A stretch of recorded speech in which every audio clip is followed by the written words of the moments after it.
Ready, aim, release!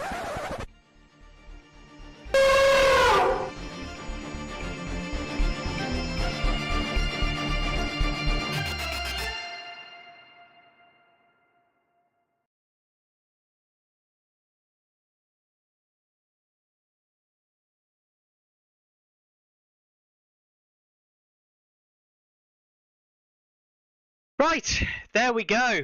We're in. We're back for another week.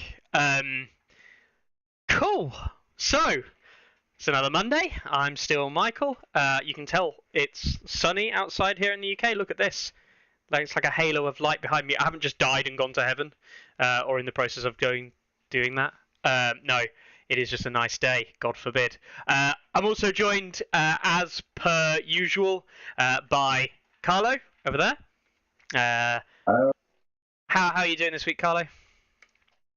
Good, yeah, except, obviously no games this week at the club, but Yeah, sad face. been a while since I played a game in person, but other than that, doing fine. Cool. And then we're obviously joined by our colleague or friend up here, Peter. How you doing, Peter? Pretty good, I guess. I had some games in real life, unlike you, Carlo. All right, don't rub it in. I thought the whole point was to rub it in, right? That's what we do here. Yeah, unfortunately for me and Carlo, everything was going well, and then a bunch of our mates pulled out of our club night on Friday, and it left me with trying to get to Durham with rail strikes on, which is... Rail strikes are a nightmare, and it also conveniently started raining really heavily. So I took the opportunity to be like, nah, sod that shit. To which point Carlo was probably already halfway there, walking in the rain and the wind, carrying like a massive box of... No, Carlo doesn't leave the house unless absolutely necessary. Yeah. Right. Anyway, so... You're probably wondering, you're not wondering, you've probably seen the episode title, you've probably already read the description. Do people read nowadays? Is reading a thing still? I don't know. Anyway, we have Peter here to discuss the event of the weekend, the major one for us anyway, which was effectively what was the Polish national event, or close to it. 31-player event. It was more like a repetition. Like it was more like testing of the ground, but apparently a lot of people showed up. So it was organized by the Polish distributor, War Factory, as you may see from its name, and they wanted to test a venue for basically for the main event that will take place somewhere, I think, in autumn. And yeah, that's why it was only one day, etc., etc. And I think the test went pretty well. Good overall. That is overall good. That's what we like to hear when an event goes well, right? Regardless of who wins or what the results were or anything like that, a good event is a good event. Sidetracked as usual. Yeah. What is the role of War Factory, Peter? Like, are they a store? Like just as any other local gaming store generally would be, but they also have this distribution, maybe even production kind of contract at the same time. I don't want. So I guess they are involved like in many different systems. But for Son of Ice and Fire, they basically produce the Polish version. So they print the Polish version of the cards and then put them inside, inside the boxes. And I guess they're like they also consequently they also distribute it to the stores. I don't think they have a specialized store. At least they don't have one in Warsaw. And they were organizing this event basically. So they They hosted it. They found the venue, provided the prizes, and actually they were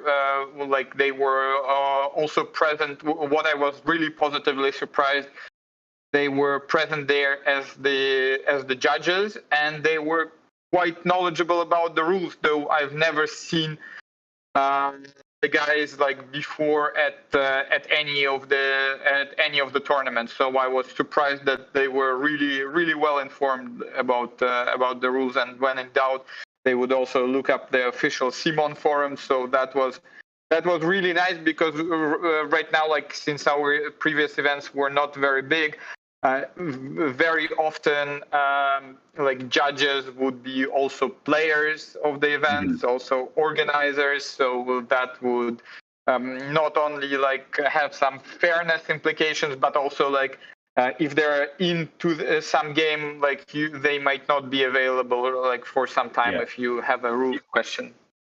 So not an actual LGS, not a brick and mortar store that you're aware of. It's more of much more of a distribution company, or maybe even like a production company. Yeah. Do you know of any other games that, like, do they produce their own games? Are they a game developer? I think it's more. I don't want to be. I think they produce some accessories like dice and stuff, like playmats, stuff like this. I think it's mostly distribution. My bad, like I didn't do my research, but as you said, Carlo, like I don't think they have a brick and mortar store. If they do, they need to share their address right now. Yeah, no, that's really interesting. I was very unsure of what they were, what their relationship to Simon was, and how they ended up becoming this very in this very unique situation. Like there, as far as I'm aware, there are no other equivalents in any other country or language currently who are kind of got these kind of distribution rights and these making rights. Though I think it's really positive for the Polish community. Like it's been really good, especially if they're going to step forward and help to run some kind of official organized play. All seems like they're doing really good things. So it's really interesting to know like who they are and where they came from and how that kind of relationship came together, because it seems like a very positive relationship for the Polish community. Yeah, totally. Because we also get we get sometimes like we get the Polish versions of the boxes before we get the English ones, and then they will also cost less very often. So and a lot of, and some people, I guess, they're more like casual players. They might not be that comfortable with English, and then that would also help help grow some at least casual community, like on the profession, like on sort of not professional, more, I don't know how to call it, because but on more competitive level, of course, like lots of people would be okay with English, but I guess this having this localized version, it eliminates, it's kind of an additional barrier to a lot of players who want to play with their kids, for example. But unlike, let's say, it's just the translation for the cards and the rule book. Because, for instance, like when I was picking up Targaryens, I found that on our local Amazon in Poland, there were super cheap Targaryen starter boxes, and it was a German version. And then everything was translated in German, even like the box covers. So they don't do that. They just like open boxes, replace the printed materials with their own, close the boxes, seal, and put a sticker on it, so you can basically see that it's a Polish version on the shelf. Interesting. Just done some digging into War Factory there, and one of the other games that they support on quite a large scale is Dust 1947. Now, what's interesting about Dust 1947, it was made by a company with not a very interesting name, Dust Studios. Dust Studios went out of business in September of last year, and Dust seems to be one of the biggest sellers and one of the biggest things that they still push on the War Factory website. So it wouldn't surprise me if they are essentially trying to carry the game in Poland. Which would be interesting. I don't really know, but it's a massive part of their website. It's equivalent in like prominence to a Song of Ice and Fire on their website. So yeah, there you go. Yeah, guess we'll see if anything else comes of them. It is very interesting though that they do get the stuff essentially early, for want of a better term. What's the bit that I get confused by, and I do mean really confused at this point, is that they're getting it early. Obviously, they're producing stuff in Poland. I assume it's all produced in Poland and replaced and things. But the bit that gets me is that Asmodee France are essentially the distributor for the game in France and for all the French versions and everything. But the version français, as they call them, are often like months and months behind. But the French don't get their own version, right? The French get the multi-language, many like European distribution, Yes.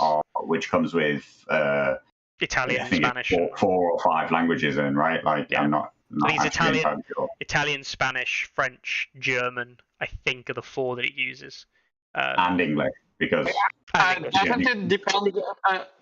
I have a feeling that it depends box to box, because like starters will be completely in one language, and then some of the things like hero boxes could be in different languages. So I think the hero box is the most significant one that off the top of my head. I think I ended up with a European multi-language Greyjoy Heroes. Greyjoy Heroes 1. Yeah, right. It doesn't Exactly. even come in Italian. It's just the four languages: There you go. English, German, There's- French, Spanish. Yeah, there's your four languages, and like, because of course we're talking about commander cards and things like that, like and decks. The stack of cards is huge, and it's a huge extra. Right. Exactly, it's a huge amount of extra cards in a pack like that. Yeah. It's odd though, because the boxes are all clearly designed to hold them. That's actually the thing, is that the boxes were designed for the international variants, and then obviously just either do or don't get used fully. Anyway, less about random things and more about the event itself. So we'll dive in and we'll have a little look. Now, we'll jump into players actually. Now, before anyone asks, it was like, oh, you're talking to Peter because he won the event. No. Those of you who have been here for a while will have met Peter on the channel before. He didn't. We'll get onto that in a minute.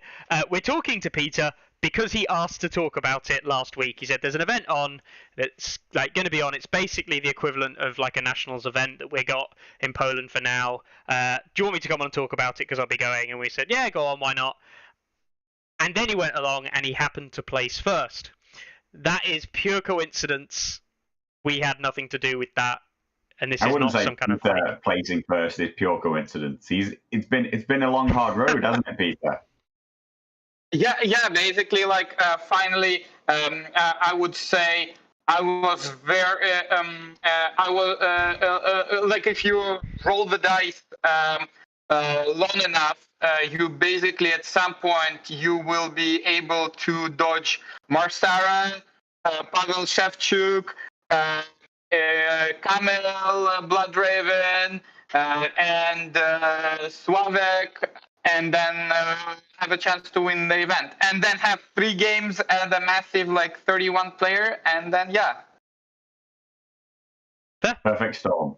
that definitely helps if you participate in enough tournaments. Once you get lucky and dodge all the dreaded players. Just need to dodge the good ones, right? And then you don't have to worry about the rest. Apparently. I would say dreaded. I wouldn't say that others are not good. No, I mean, of course not, right? There's the vast majority of players there will give anyone, I mean, any event, right? Will give you a run for our money. But yeah, if you're dodging like half of the favourites, that does help. So yeah, it's certainly interesting. I mean, for me, it's interesting. We see, I mean, I'm gonna throw it out there. You ran Bellas and Drogo. I'm going to say that you ran Drogo in game 1, Drogo in game 2, and let me think hard, Drogo in game 3? Yep. Yeah, Yep. but actually, if you take a look at my at the previous tournament that I won, I got bye in the first round, and I was running Drogo and Grey Worm. I ran Grey Worm in game 2 and Grey Worm in game 3. I never ran Drogo there, and my non-Drogo list has a very specific point. And the point is of not having Jorah, because I couldn't come up with a reasonable list without Jorah and with Drogo. And then the problem is that in current meta, at least at one we have in Poland, there are a lot of basically like at least 3 armies or even 4 that I can think of can come up with reasonable list that can snipe Jorah out of nowhere, and then you're significantly you basically that just cripples you very badly. It's a really interesting discussion because it's a thing that I've been looking at myself recently as well and struggling with. Mostly because I've played entire tournaments with Drogo Grey Worm as a pairing, and even though I think that the Grey Worm is a good commander, and I in essence like the list, when it came to the actual event, every single time I was like, yeah, but Drogo is the better pick, so I'm going to pick Drogo.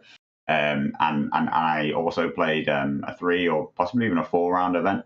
Where I just picked Drogo every single time. And it wasn't because, I had gone into the event intending to do that. It was just as the matchups came up. So I've been looking myself very specifically for something to pair with Drogo. And I had also come to the conclusion that the only other value that you can add is a list that doesn't field Jorah. And actually, I came up with a not too dissimilar list in that, well, I mean, it has some differences, but I've also decided to throw in a dragon just because why not? In another way, it's like, why not also bring something else? The real question I have for you is but why Belwas? The answer that I ended on was Queen of Marine as probably my second best kind of choice. I feel Belwas is a bad choice. Basically, I guess because I hurted too much after the previous tournament where I took the second place from the last one, though.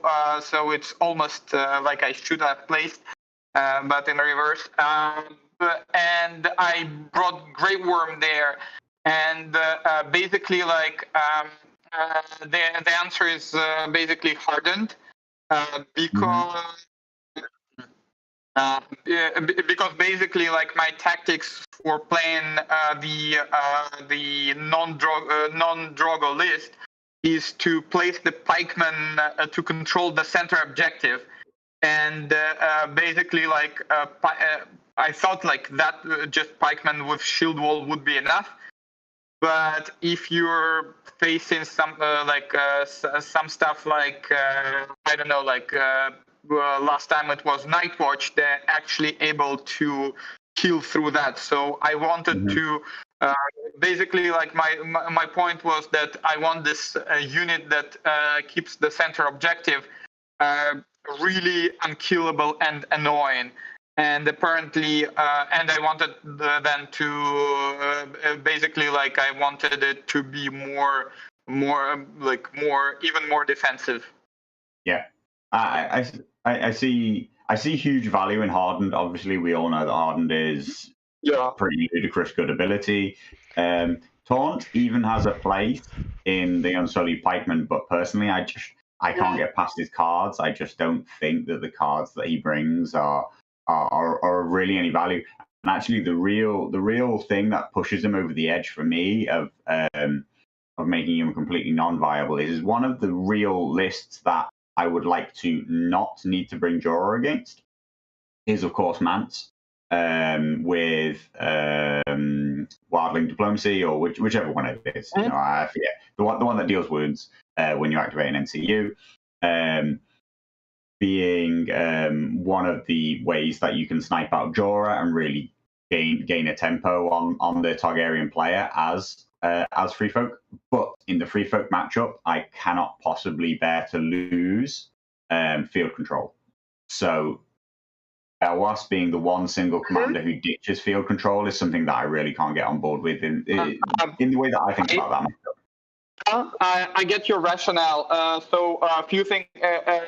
Here are the few things. Basically, like I figured out that the matchups I'm bringing this list into, I don't care about field control that much, because I would play this one into and with Free Folk, I wouldn't play this into Free Folk because this is like 7 activation list, and playing this into 9 could be really painful. And the thing is, with the Jorah list, I could, if it's my turn, I would need basically to like if I would need basically just to take Wildland Diplomacy into account. So it's either if my opponent decides like to basically my opponent would have chat only to play it during my first activation, which is pretty strong. But what I'm saying is basically like my first NCU activation would be what is it? Would be oh god. No, would be Barristan Selmy, and I will play it on Jorah. So yes, he's got a chance in that case to block Barristan Selmy. I would say I mean, the thing is, it's not as bad as facing an army. Free Folk is not as bad as facing army with let's say Nightwatch with Othel NCU, because with Wildland Diplomacy, at least I have a choice not to activate NCU. With Othel NCU, he's dead turn 2 max, and I can't even defend him with Barry. True. I think Barry's actually quite interesting, and there's more to that interaction than people even realize. Barristan Selmy as an influence ability is actually simultaneous with, so upon claiming a zone, Wildling Diplomacy and Barristan Selmy will now both have the choice to do a before resolving zone's effect, meaning that as the active player claiming the zone, you can actually place Barristan Selmy onto Jorah, meaning that even though you know that Wildling Diplomacy is going to happen, you can protect the thing that you think is about to be Wildling Diplomacy. Of course, your opponent can still go and put Wildling Diplomacy on a totally different unit, can still do D3+1 wounds, which is still like a lot, particularly in most Drogo lists. You're running Flayed Men Drogo or Blood Riders Drogo. That's still a nasty effect.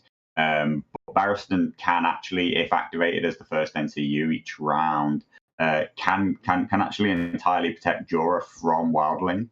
Of course, it uses up Jorah himself. Barristan himself. He won't be able to block anything else, and there's plenty of other things in there, like there's too many or all sorts of stuff that you desperately would like to get rid of. Basically, I guess the other possibility is I would do that until I get Blood of the Dragon, and then I can play Blood of the Dragon on veterans, and basically at that point, what I can do, like if I use Jorah ability on that turn on some unit, and then like I can activate NCU, I will be go ahead, like 9 attacks with rerolls and crit blow, I'm fine.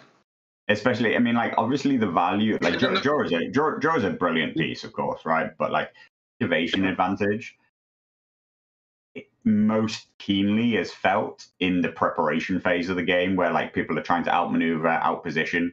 If we're in a situation where any given activation can be a powerful attack, any given activation can kill things and remove things, then having just an activation is no longer such an essentially important part. And trading them out at that point for Blood of the Dragon can actually be a really nice bonus. So yeah, I think I think there's a lot to be said for that Drogo list.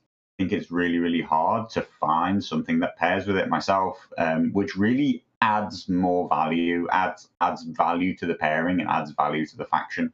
I've struggled with it for quite a while, and I've not come up with any great answers or really seen anybody else come up with an amazing answer. Look, I can. Here's like the list of the things that I will play my second list. So I will field my non-Jorah list in 3 cases: Tywin Lannister, and then what is it? Othel NCU and Melisandre. It's interesting, you know. What's interesting about that is effectively. I'm not scared of any of those lists. So I'm not going to build a list specifically for any of those lists. Okay. But that's, it can be individual local variants. It's been a while since I played a Lannister player at all, to be honest. Never mind like one that I'd be like, oh, this guy's going to come and win a tournament. Obviously, that's a little bit different around you. You know, some of the most well-known Polish players are Lannisters. So yeah, it's interesting that that's what you'd build for and that's what you're working around. Mm-hmm. And basically that also explains the dragon, because he would be particularly good against any Baratheon list. Mm-hmm. And the Unsullied Swordsman, also like basically armor piercing stuff. I find the Baratheon one quite interesting, which is I find that the Drogo list I've been playing, which is almost identical. I think the only difference that you run is you run Blood Riders instead of Flayed Men. I've also recently moved to using Tycho over what I used to use was a Fortune Seeker and I used Peter Baelish. But as I discussed just a while ago, last time I played that in a tournament, I thought that the move to Tycho would be better, and I still stick with that. I think that's a benefit. Though I do sometimes think about running Jack and Agar for the double Barristan Selmy. You're already at 5 points. It is interesting. It does really really clamp down on that Night's Watch matchup if they're going to bring Ranger Hunter doubles. Anyway, but I think that I've never had a problem with a near identical list. I think that it plays really, really well into Baratheons. I think that Baratheons should fear it with the particularly with the Flayed Men variant. Maybe more than the Blood Rider variant. I just think that really there's nothing that Drogo Flayed Men can't kill. There's nothing. It's super interesting listening to you two talk about like your list building and theories and things like that. Especially when we consider like the different approaches, right, in terms of what you're effectively afraid of, for want of a better term. It's very interesting because I think that what betrays perhaps good or bad list building and good and bad factions is the things you're afraid of, right? Yeah. It's very interesting. Like, I mean, you mentioned Othel, right? Reach. People are already afraid of Mel and Othel in particular. To some extent, Wilding Diplomacy from Mance as well springs to mind. Because it's reach, it's damage that can happen across the board. I'm not going to say with no counterplay. There is counterplay to some extent, but with limited counterplay. It feels like the counterplay is kind of like counter to you winning the game, so you don't want to have to do it.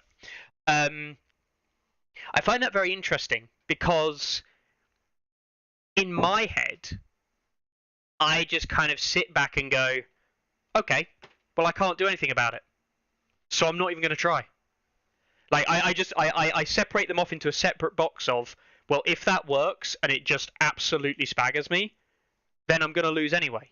So I'm best off not thinking about that, and I'm best off thinking, how do I beat the other, like, 35 points of their list? Because if I can beat the other 35 of their points of their list while Offal's shooting me, yeah, Offal will have a crap shoot. Yeah, Offal will kill everything. And I go, right, well, it's the end of round 5 and you've got no units left on the board. So I win. And they go, oh, but my Offal was killing everything. I go, and? That wasn't the win condition. I've changed the game. I mean...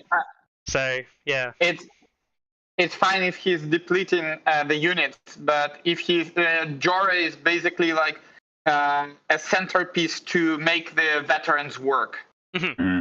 He is. Because without Jorah, veterans are kind of worthless.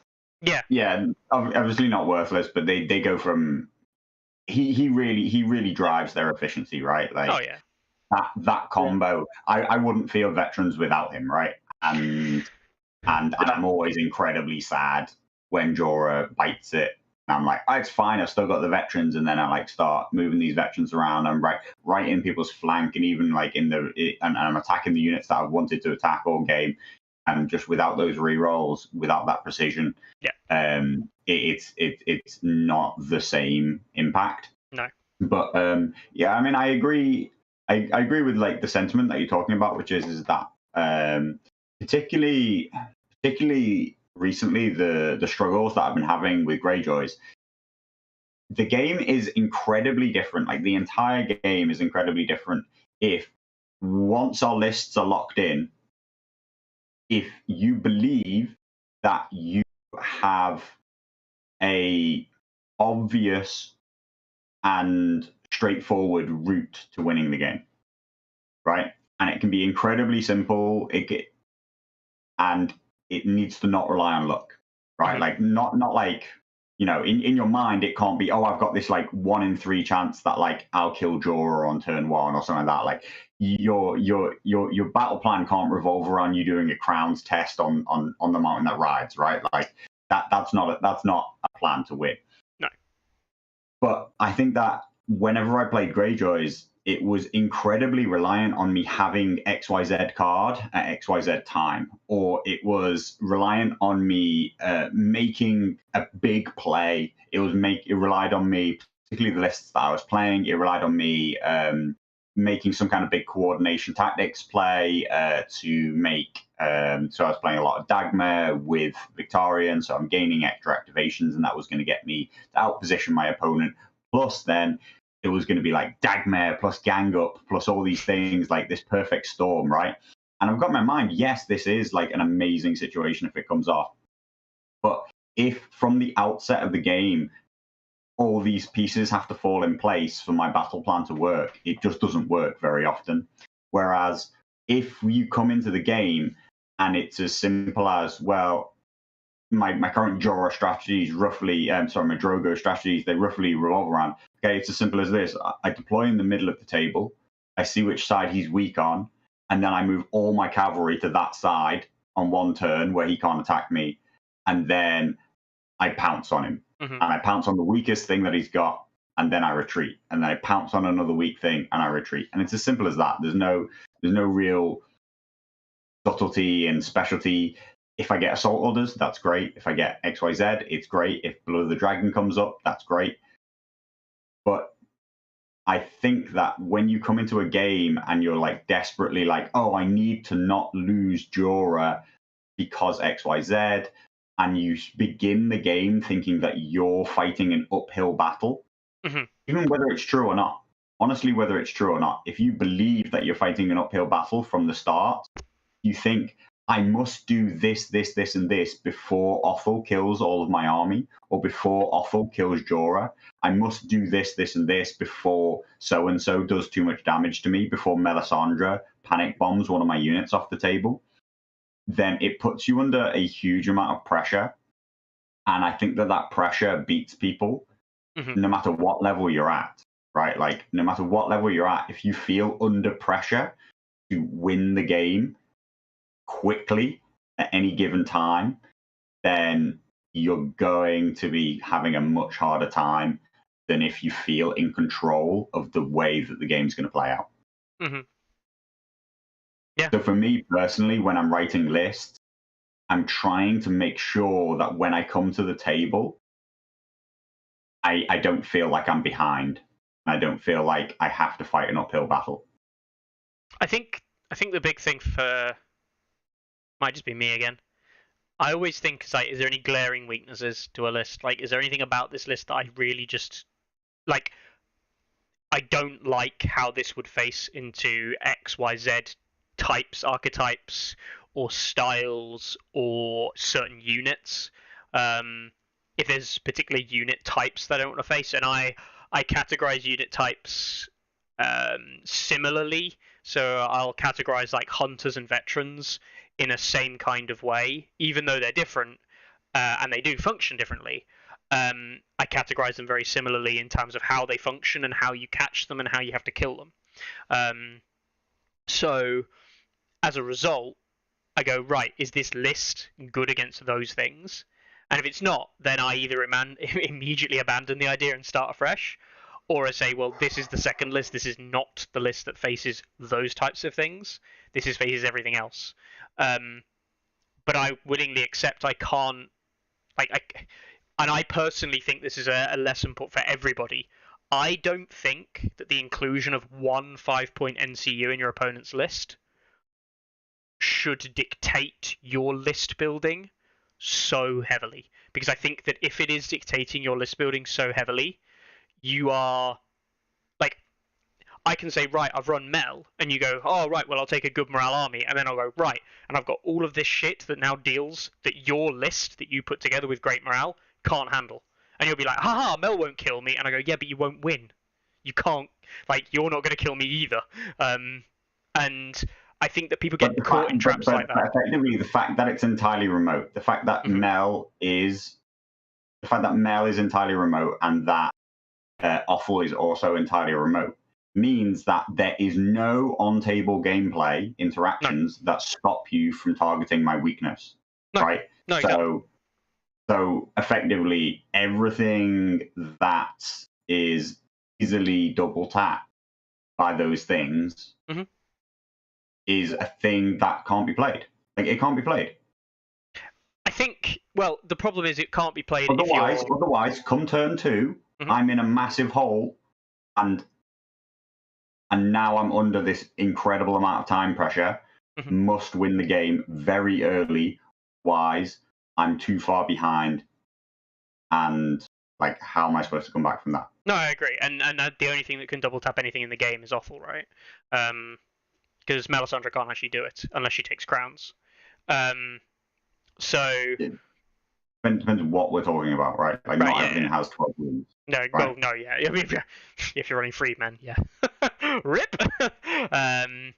But yeah, like, I think people get too caught on it though. Personally, don't get me wrong. I do think it's relevant. I do think it's something to get.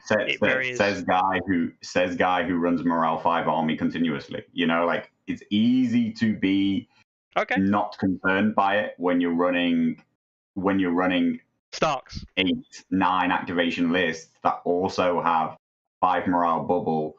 Like, you know, that's. No, I will say the same thing with Starks, and I've run the Stark list into it as well. And it's no success, Mickey. No success. You don't run Starks in tournaments. No, I don't run Starks in tournaments. You don't play high level play at Starks. No. You play now and again random games. Yeah. It's an entirely different ecosphere. Right, but I think that you have like a rounded approach and understanding to all these things is not true when 80 to 90% of your lens of gameplay is through Free Folk. Yes, you have played these other factions, and yes, you have theory built with them, but it's very different to like an approach to taking them to a tournament with the intent to win, where other high level players are at. That's fair enough.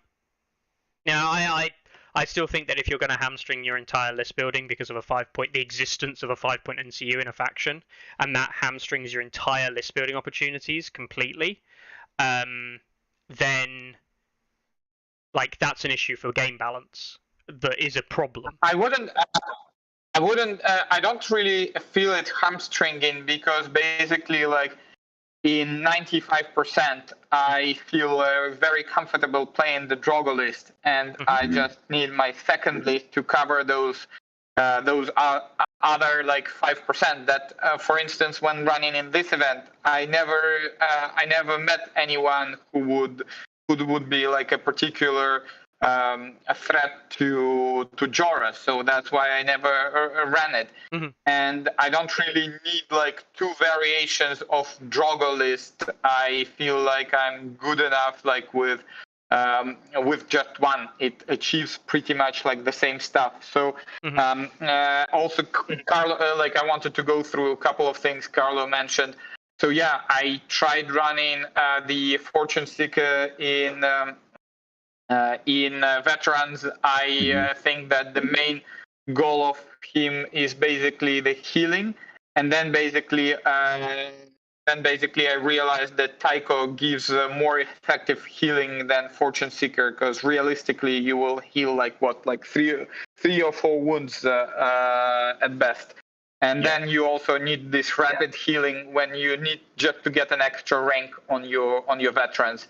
So and because of their 5+ save, you do need this rapid healing somehow, or some sort of healing. And then regarding the Flayed Man, so the thing is, I see that there are a lot of high morale armies, and even with so first, like, there and then there are 2 things. So first is actually I found out that 6+ that for morale, like this +1 morale on Blood Riders really does make difference for survivability, even with the Iron Resolve. And second, basically, the thing is, I wasn't that much a fan of Flayed Man in Targaryen, because they don't have this ability to generate panic tokens very easily. And the thing is, the only ability to generate panic tokens, surprise, surprise, is the Blood Riders. And basically, a lot of cases where I would want like to double down on panic, I would basically Blood Riders would also be pretty good, because because they would, for instance, because they would generate like the panic token, and on top of that, also, like, I have no way, except of Jorah, I don't have much of armor piercing in this list. So basically, like, that would be the other thing that I would be looking at. And final thing is that a final thing for Blood Riders is that Khal and Targaryen deck has 2 cards that basically are much better complementary to Blood Riders than Flayed Man. This is Adrivat, because on charge it gives you nothing, and then Blood and Fire and Blood, basically also like half of the effect is gone when used on Flayed Man. Interesting. So, I mean, I think that so there's some really interesting points there, which most of which, are things that I like considered myself. There is actually a third card. For a start, I don't consider Adrivat a card. That card says draw 1 card. That card says draw 1 card, in my opinion. Everything above that line might as well not be there. But it's a free VP. Sorry, what's that? It's a free VP. It's a free VP in some scenarios, right? I think if you've got it in hand, and you're looking at the board thinking, yes, I am like let's say Drogo's in combat with a unit with 1 wound. Yes, you're going to play Adravat and go, right, I just got a free VP because I just didn't have to roll a dice and I did an auto wound with Drogo. Yes. I think there's a lot of situations where that gets cycled, though. Anyway, actually, interestingly, the card just to the right of it, Ride by Attack, is actually, once you start to play Flayed Men a lot, you realize that Ride by Attack really doesn't work on Flayed Men. No. The 5 move versus the 6 move is actually one of the only reasons which I think about Riders for. Quite importantly, when you make a march, a 12-inch move out of combat with Ride by Attack, you can move directly through the unit that you're engaged with, go into its back, turn around, face it, and it's not allowed to pivot. When you have 10-inch movement, you can't make that move. You can't make it through the other unit and still be an inch away. So that 10 to 12 movement difference is actually super important. And there are other times where 2 extra inches on your first initial movement swinging around the board can be really, really important. But on the other fronts with the other things, I would counter your discussion about even down at say 5 or 6 morale, right? You say that the 5 morale on the Blood Riders is a big improvement over the 6. I say yes, it really, really is. An intimidating presence is one of the key abilities in the entire game. If I can include one source of intimidating presence in a list, I really, really will look to do it. I think that the fact that it works not only on their own attacks, that it works on all attacks when engaged, that it helps when I really need to get a unit killed and suddenly I engage with Drogo and I start double tapping veterans into their flank or something like that, then suddenly that intimidating presence now has tons and tons and tons of value. So I actually rate intimidating presence more than anything else on Flayed Men. Thing is, if I get Drogo into somebody and then double tap veterans in their flank using Jorah, it's probably dead anyway without any panic saves. This is the thing. This is why I don't fear Baratheons, right? Because there are things in the game that can stand up to that. Yeah, but then Baratheons have 5+ morale. Anyway, I forget some of your other points. I find myself the Flayed Men, actually the panic damage isn't, other than this intimidating presence and this wide source that everybody's going to gain this benefit from it. I personally find that just their on charge, their crit blow on charge, and that they are one of the few units outside of Fire and Blood. They are one of the few units that can threaten to do 12 wounds at any given time, or more specifically, more than 12 wounds, that they can actually roll 7 dice and gain 8, 9, 10 hits. And that can follow up with a panic test that, because of gain intimidating presence, can do anywhere up to 4 more wounds. The sheer threat that it could kill a unit in one action is way more powerful than the Blood Riders, who, if you have 12 wounds, they will never kill something. There is no card other than Adravat that can get you over that threshold, that can get you into dealing 12 wounds. And so, yeah, I think that is actually a really, really key thing. Ever since they decided, for whatever given reason, to pin the highest attack profile practically in the whole game to 7, I think that the value of things that can go above 7 hits and the threat that puts out is very, very high. Starksworn Swords carrying what has been Starks, basically, for a while, along with Tully Cavaliers with Lance, right? Both abilities that basically allow spike damage. I think there are some factions that don't rely on it, like Baratheons, we know, don't really rely on spike damage, but I mean, the Champions of the Stag, which we see as kind of very much a mainstay now of Baratheons, yes, they're picked because they're cavalry and they have 2+ armor and 5+ morale, right? They're ridiculously tanky. But they also do conveniently have crit blow and put out vulnerable tokens. So there's that spike damage we just talked about. So it's. I don't think it's just a random meme. I don't think it's coincidence. I think it is very much like this stuff is good because it is good at killing stuff that's not armored and potentially rolling more hits, having more hits is a very 1.6 mentality. Generating more potential hits is just more potential to just blow a unit up. And this is actually why I think we've seen a move away from stuff like Hardened actually in the meta. It's why Hardened has taken a bit of a back seat because I think most people went, yeah, Hardened's pretty damn good and this is a pain in the ass to deal with.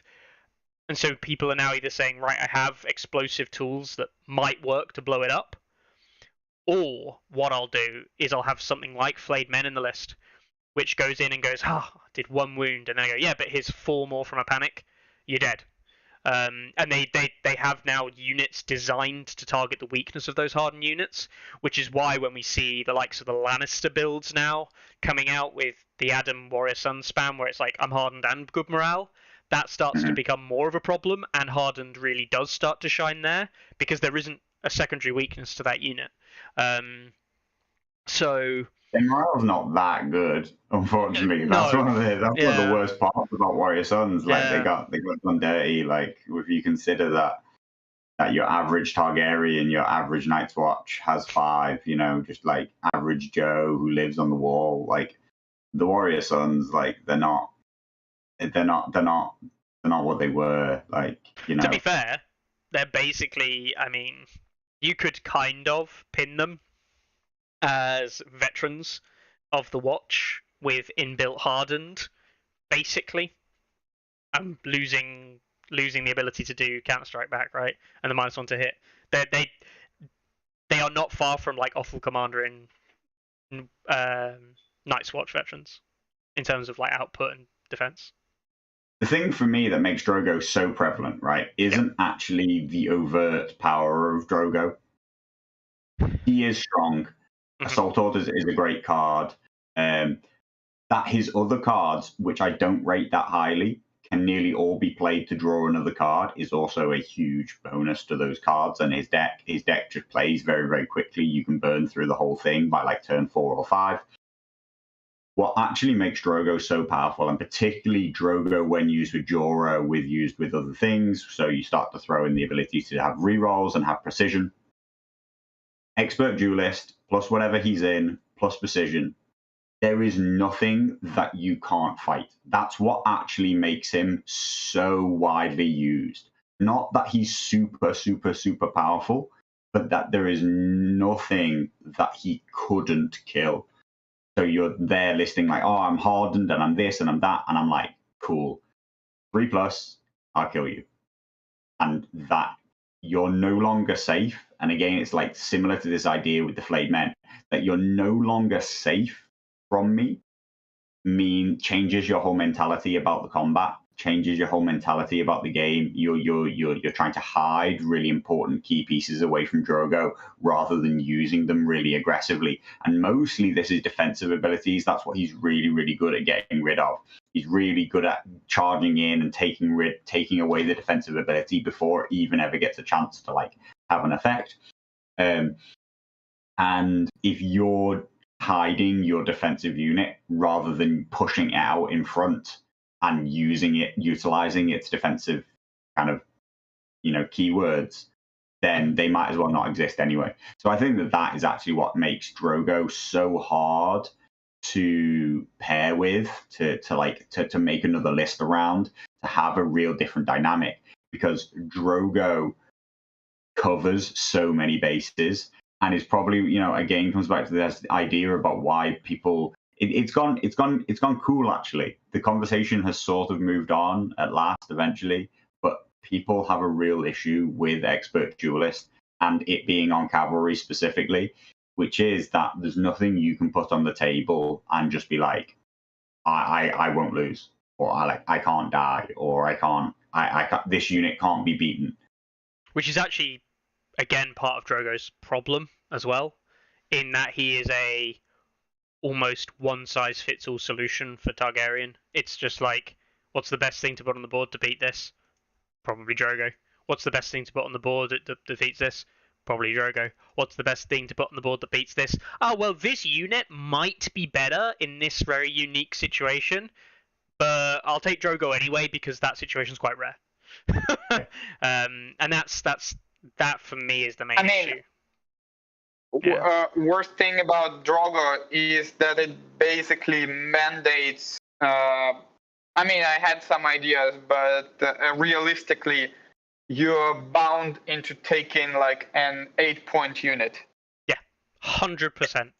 Yeah, if you run him in Screamers, I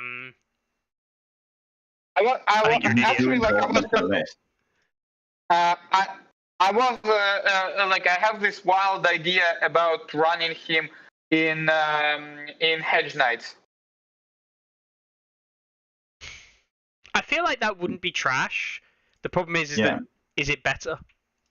Yeah, if you're desperately trying to save a point, I do believe that often turning flayed men into Hedge Knights is not the end of the world.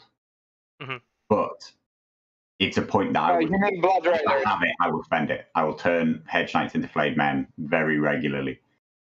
No matter what faction you are, like effectively, like unless there's a really specific reason that you're talking about Hedge Knights, the overall package that I see of flayed men, I don't consider them to be panic-based damage. I just consider them to be a very efficient all-round unit. Mm-hmm. Yeah, they can both attack and defend and soak in damage and still stay relevant even without charging. So that's true. But the same is basically could be said about Blood Riders. Yeah. Save the panic damage and. They don't attack. They do nothing. The big thing with Blood Riders is that they generate the tokens. Yeah, they soak and they support. They are a good support unit, but I'm no longer happy with their frontline ability ever since. I mean, it's weird that like now that they don't heal, I care more about the fact that they don't do that much damage. But that's because like they no longer necessarily win like super protracted combat, and they're not explosive as well. Means that I'm just not that sold on them. They feel like a sweeper now, and the problem is that you don't need sweepers in a Drogo army when you've got veterans, because veterans are just better sweepers, clearing up crap that's on low wounds and guaranteeing kills with Warcry. Yeah, that's great. But like, how did you get those units to low wounds? What generated the low wound units for you to come in and sweep up? Because it could be your Dothraki veterans Jorah combo, in which case, like, well done, but Drogo and flayed men can achieve that as well. I'm not saying it's bad, right? It's definitely not bad at all, but it's not the direction I would personally go. And flayed men, it's really on touch and go. I really do think that like there are a lot of pros and cons to the Blood Riders versus the flayed men as a specific discussion. The veterans are a decent amount behind in terms of like Drogo veterans.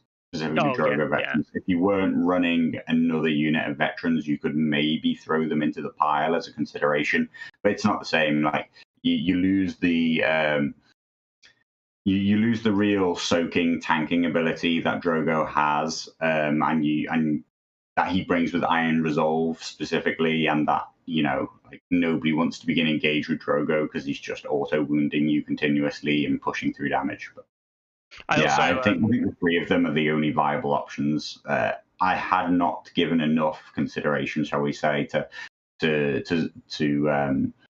Hedge Knights. They could maybe be in the discussion. You know what? Maybe Zorses.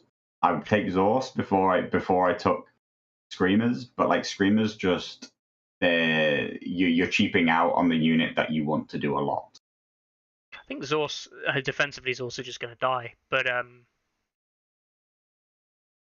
Zorse might be interesting, especially with Ride By. It actually utilizes Ride By a lot more with the Zorse. So you could jump behind the enemy and then get those coveted rear charges with Zorse Riders. Ho-ho! All those abilities, you'll do so much. And then you'll immediately just like whiff on all your attack dice and cry in a hole. Hey, I could assassinate you, or I could just turn off all your abilities anyway. Yeah. Anyway, no, obviously the lists, it's great. Yet again, Belwas. Belwas winning an event without actually getting played. Belwas is one of those commanders which I don't think will ever win an event on his own.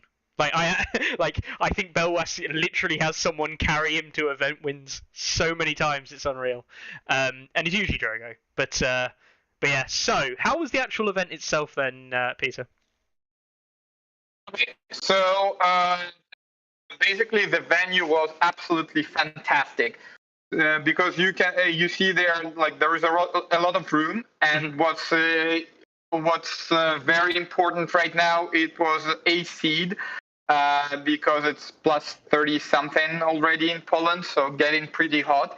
But what was absolutely fantastic, I think you can't see there like down there on the right.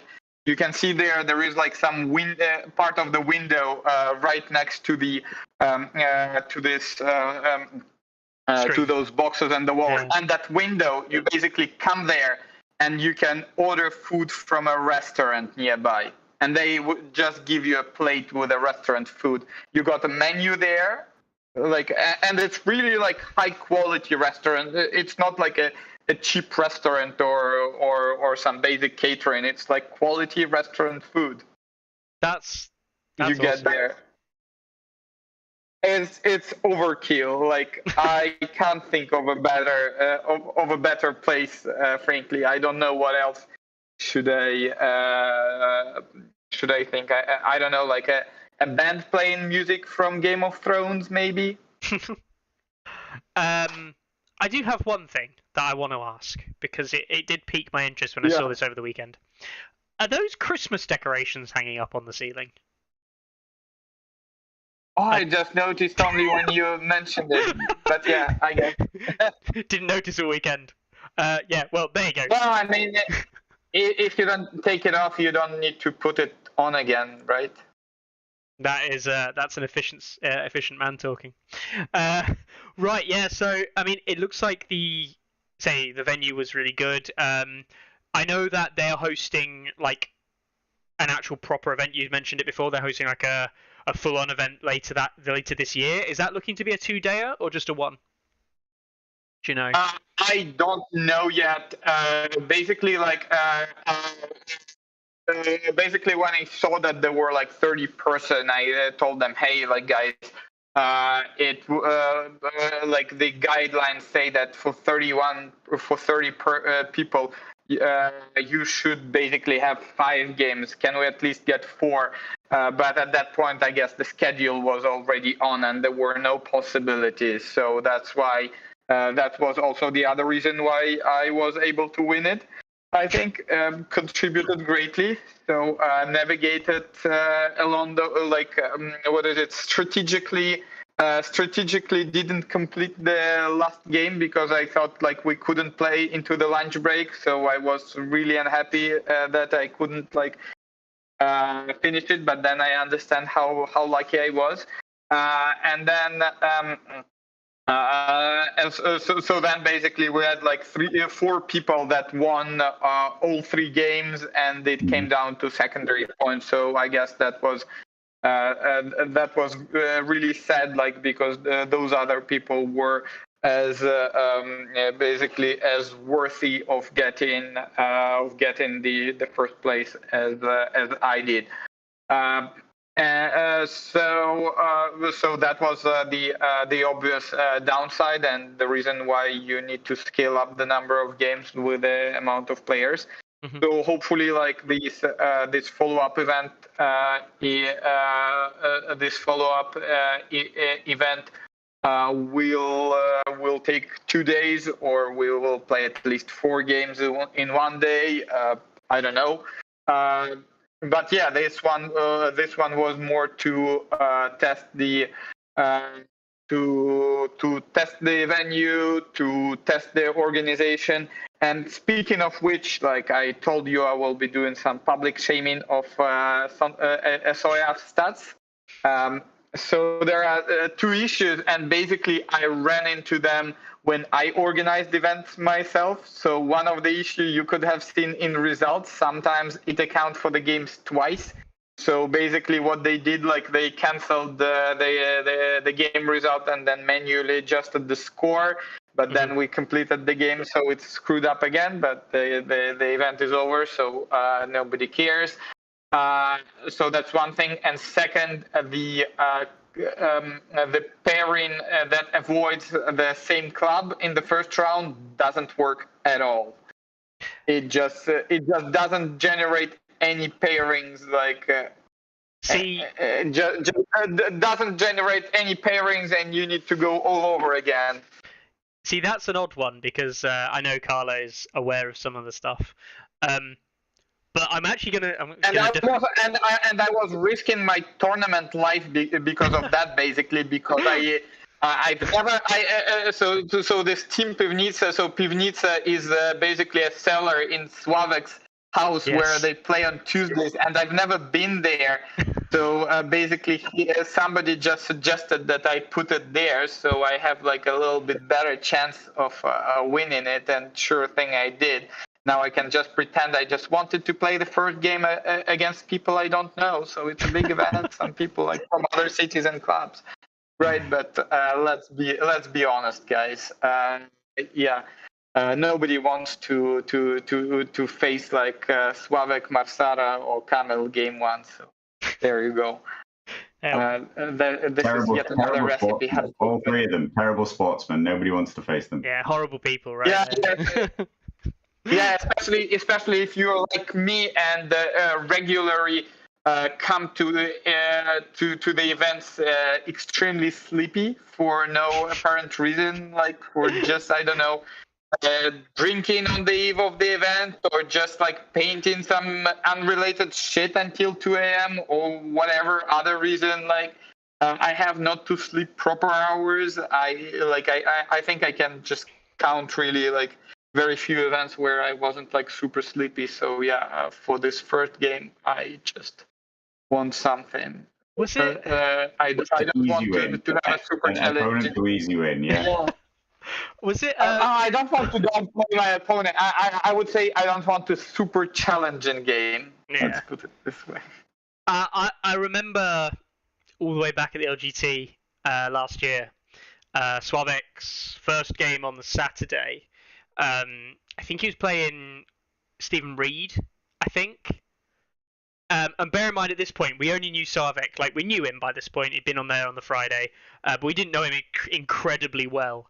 Anyway, he turns up to the venue, and I just remember everyone was, like, setting out and things like that. And Stephen had got to the table, and Sławek wasn't there. And he said, I'm playing this guy, Sławek. I'm playing Sławek. And I said, I think that's over there at the side of the venue, and the guy's got like a yoga mat out and he's meditating and everything like that. And honestly, Steve's face just kind of like dropped as if he was like, shit, this guy's taking it far more seriously than I am. And he just it was funny as shit I've ever seen. But yeah, no, it was obviously a lovely guy, of course.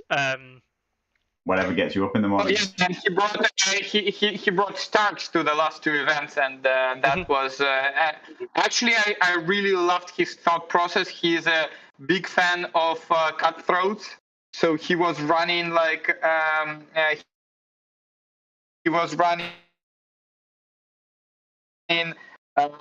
faced him and basically that was one game in a very long time when I just resigned. He's got this. Now he brought two cutthroats, but before it was just one with Greyjoy and Amber, and I just didn't realize that this is just like a suicide bomb, basically, that kills one of my unit, almost dies, and then you charge into it, and then it kills your second unit. Okay, that was worth 5 points. Mm-hmm. I guess you can also spice it up like you can spice it up with I don't know, like with Diana Stark on top. You can do, yeah. He runs the Catelyn, but you can of course run Lyanna if you wanted to.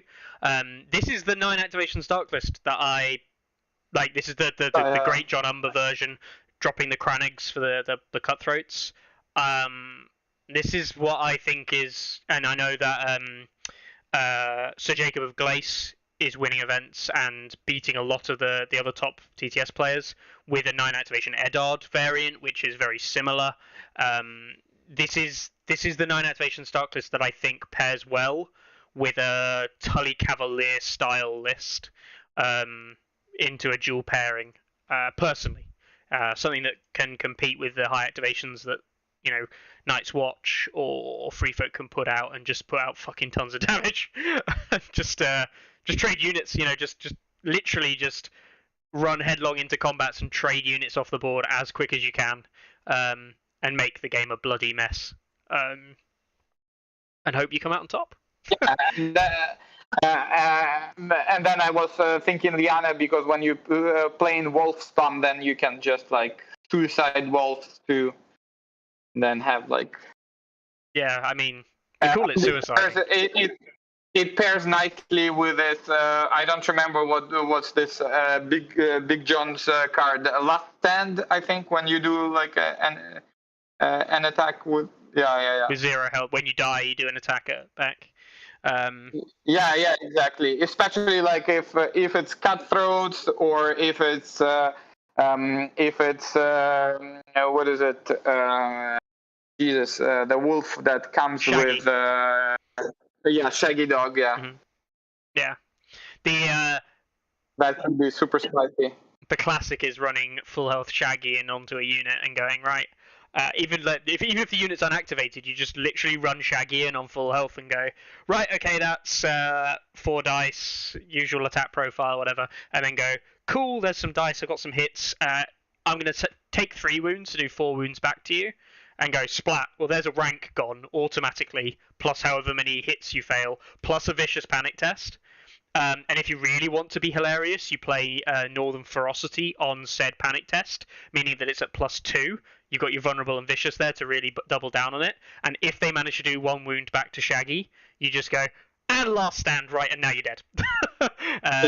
Or you meme and you do that as the last activation of the round, and then you open with an Assault Orders play or a Swords play, and go, right, that unit's dead. Now Shaggy's on 1 wound. What else can I charge?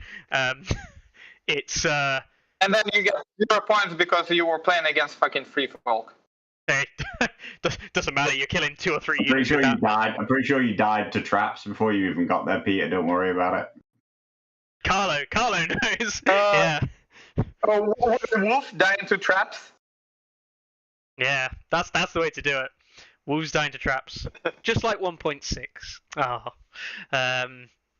Anyway, so no, it's good. It's great to see that the event went well, and it's great to see. I mean, what I always like. In top 3 players, no Free Folk, no Night's Watch. Yep. Top 4 technically Kosek had a Night's Watch entry. Technically. Actually, like in top 3 tables, there were no night. In the last round, top 3 tables, there were no Free Folk and no Night's Watch. So I think, he got like very low secondary points. So he was, Interestingly, in his game, I actually think it was a Night's Watch versus Free Folk. So the winner of that game, so 4th position was always going to be like the other one. No, I mean, it's positive, right? It's a positive thing to see. Again, like, we say this time and time again, don't we, Carlo? It's fantastic to see faction variants yet again. But... Yeah, except Greyjoy. What are the stats on the faction entries? Let's have a look. What do you think? What do you think had the highest win rate? Win rate wise, well, I've seen a number of Targaryens up at the top, so it could be Targs. But I mean, entry wise, I think it's probably going to be Lannisters and Baratheons as most popular. Because I was actually more concerned with kind of Okay. popularity and stuff. It's good to see Adam Marbrand getting some play. You'd be right with Baratheon pretty much Lannister. nail on the head there. High free folk turnout actually, but other than that, yeah. Interestingly, Baratheon, I mean, Night's Watch with 9 games, 67% win rate, is definitely not statistically small. It's not like the usual thing where they've played like 4 games and it's one person running them as the highest win rate faction. So that is quite interesting, but Baratheons again posting 64% across the event, and Targaryens with a healthy 60. It is in fact free folk at 14 games. And only a 43% win rate is the lowest statistical relevance one, with neutrals not picking up a win from one player, and Greyjoy's only having 2 players picking up only 1 win. I mean, the Greyjoy, that's not statistically relevant, but bloody hell, like that's sadness. That's really. I'm not going to get into a whole maths discussion with you, but I don't understand how you think 5 and 1 is not statistically relevant. No, what I mean by that is 14 and 6 is, like that's a complete bastardization of what the word statistical significance means. Right, there's a short way of explaining none of those numbers are statistically significant. I mean, statistically significant for what? Right, for the event, it's an easy way of saying big lie, and then statistics, right, Carlo? Yeah, exactly. I think the difference is that when you've got only 2 Greyjoy players, I know it's always down to the player, but when you've only got 1 or 2 players of a faction, it's heavily weighted by how good that player is. Which we've always said in 2021, it's always heavily weighted by the player more so than the faction. But when you've got more and more players, it should even out across the board. And I feel that when you get to 14 free folk games there without mirrors, so that must have been 5 players playing free folk, that feels at least a little bit more fairer of an assessment to make rather than 1 or 2 players. That's all. So you can argue with that all you want, but I think that's at least a fairer way of looking at it. But on the discussion in general, they're 1 win away from a 50%. And so it's not far. Statistical significance of what? Statistical significance doesn't mean anything unless what we're talking about is can we, am I statistically significant? AKA, can you prove that there is no randomness involved in whether or not they are far from an outcome which you expected? And the outcome which we hope and expect is that everybody gets 50% win rate. So is 43% significantly statistically significant from 50%? No is the answer. Or you could practically say the same about a 67 with a 9 and 6. But definitely. There is no. I think my point being is that the range between the factions that matters is low. Right? Yeah. I wouldn't consider Greyjoys in that range of statistical significance. I wouldn't consider that 20% win rate to be something I look at and go, God, Greyjoys did badly here. I'd just be like, perhaps those players did badly. I'm not sitting here and saying Greyjoys are good though. Greyjoys are bad. But I think also what could play into Greyjoy is that Hero Box 3 is not universally available. So not a lot of players play into Baelor Black Tide. Mm-hmm. Oh, so Hero Box 2, yeah. Interesting that. That Adam Marbrand is seeing play, that Kevin Lannister is seeing play, and that as in that they are available and that they are definitely making an impact upon the Lannister outcomes, but that people are still struggling to get hold of Greyjoy boxes that have been around. Yeah, absolutely, because we had Polish boxes for Stark and Lannister Hero 3 almost day 1, and for Greyjoy 3 I think it is still kind of hard to get, but somebody got it. You don't get chosen. Which I don't know how relevant is, but you also, that's what I expected. But more importantly, you don't get no Baelor, no Dagmar, no Balon. Do you even get Aeron? Baron is There on, yeah. So you can see one player here did have the heroes too. Of the Greyjoys, one of them didn't. In fact, one of them ran basically an Asher list twice. What looks like to be exactly the same list twice. But it will effectively deflate their number of entries if people feel that they don't have a full range of options, whether or not they even sometimes they might not even have picked them, but like that they feel that they don't have them will move them away from the faction and make them not want to play it. I actually, as well, I think, although we often say that less players playing it will mean that the win rate typically goes up, I actually think that in this case that it wouldn't even do the win rate any favours as well, because we know that Baron and Baelor, specifically those two game pieces from that box, very popular and both do quite well for the faction. So I actually think that it's not even a surprise to say that Greyjoys would probably drop without those inclusions, because it just limits what they can do from a list building perspective, and ultimately fucks them against certain matchups. So yeah. All right then. So that was the overall. I didn't actually have a little look.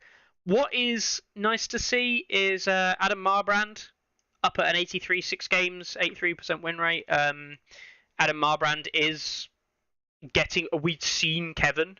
We'd seen a lot of Kevin coming up in the ranks recently. Certainly online, we've seen a lot of Kevin get played. We haven't seen the Adam see the attention that perhaps he was probably deserved after all the initial hype. So it is really good to see that, as Carlo kind of mentioned earlier, that Adam is getting play. Where does that put Adam now? Adam is absolutely meta for the Lannister play here, I would say. Mm-hmm. Everybody runs like this 3 Warrior Sun list with Adam in them. Mm-hmm. What's actually super interesting is that Adam is now approaching Roos's Commander ELO. So he's not far off. He's 6 points below, 6 points adrift from Roos. So he's really not in a bad position. Still not seeing, the likes of the Tyrion lines, where I think we can almost, I think, at this point, say that Tyrion is probably the best commander for Lannisters. I think would be a fair judgment. The reason is that that the Warrior Sun sculpts are so horrible that not many people want to pick the third box of them. Definitely not me. How many Warrior Suns have you got, Carlo? 2 for sure. I might have a third. Peter's maybe. theory might be correct. Maybe you didn't get the third box because the sculpts are bad. The sculpts are pretty bad, to be honest. I do think that they're massively improved by giving the models shields. All the models look like they should be holding a shield. They even have an arm out in front of them, like in a shield holding position. And there's no shield on it. So yeah, but I mean, it's interesting that you say that, because I've never felt compelled to run 3 Warrior Suns. I mean, I understand the value of like doubling down on them, that your whole list is now very tanky, that your opponent can't choose to like just go around them. But I think that they are not that good that I would want to play them into a very low activation list, which you are definitely going to be now that you spend 21 points on Warrior Suns. Maybe that's just potentially you and me. It usually goes like you get a mountain that rides. I think it's 1 or 2 champions of the faith. Pycelle, Tyrion, and maybe Petyr Baelish, because reasons. Because he's the best NCU. When your deck is based on controlling 2 zones, of course. Yeah. Of course he is. But it's funny how Tyrion MCU started seeing play, because Adam's cards are so good that it becomes worth it, and also because you need this like third counter strategy, because there are things that could like potentially like you want to avoid things that could fuck you up and kill you like the whole unit. So I don't know, like for instance the what is it? Not surrounded and exposed, like there is too many or stuff like that. True. Yeah, I mean, Evil Sponge says that Adam's such a rock he can take multiple trades by himself, but I would say only if your opponent lets you. You know, like you don't have a wildly aggressive attack profile. What you have is one of the biggest stacks of defensive keywords of anything in the whole game. You have Iron Resolve, you have Hardened, you have Battle Prayer, you have a 5+ morale, which is now actually a 4+ morale with -1 wounds. Why would I ever attack this unit? Is now the question. And definitely, why would I attack it with 2 units? And if I do that and don't attack you and don't let you generate morale tests, then you're not going to be able to get +1 to hit and Sundering. So, or I forget even, is it just rerolls to hit? Sundering rerolls. Sundering and rerolls to hit. And so you've got a 7 dice 3+ attack profile, and that's it. That's what you have. And so I don't understand what you're killing that like wildly aggressively. I think you can talk about them a little bit differently. I definitely feel like it's interesting again. So when you talk about that, even my first thought is you need to drop that 3rd unit of Warrior Sons and put in a ranged unit, because that will allow you to shoot into your own combat, generating faith tokens when your opponent won't allow you to. And then will allow you to free yourself up and start to make aggressive attacks and stuff like that. I've never been compelled to like make a triple Warrior Sons list. I think that you're always going to have a 4th unit, which is always the thing that I'm going to focus on killing. And if you're just going to turtle, then I don't think you're going to win either. I'd be very happy to be wrong and for Faith to be back in a big way, but I've not seen it make any real impact. Yeah, I think it's just. I think Mounter and that rides is just like a point filler, basically. You do. You don't like expose him too much. You just put your warriors like Sun with Adam on the center objective. You get it for the rest of the game. The thing, and you. That 9 points to achieve that. I mean, I know it's 7 points. No, it's not 9. It's 7. Adam has to be considered a 2-point attachment, right? Like commanders bring 2 points worth of value to a unit. If not, then you're picking the wrong commanders, because nearly all commanders would be steal at 2 points. But controlling a center objective is really worth it. I beg to differ. I actually think one of the biggest weaknesses that I see from a lot of players from high level through to low level is the positional holes they put themselves in by trying to control objectives. I think objective play, because the game is now so slow, trying to dominate and control those objectives early, if it risks your position, it is 100% not worth it in the vast majority of cases, because the lists that are good have methods to break basically any defensive unit in the game in their decks or within their list picks. So Free Folk obviously have things like There's Too Many, which they'll invest to kill something.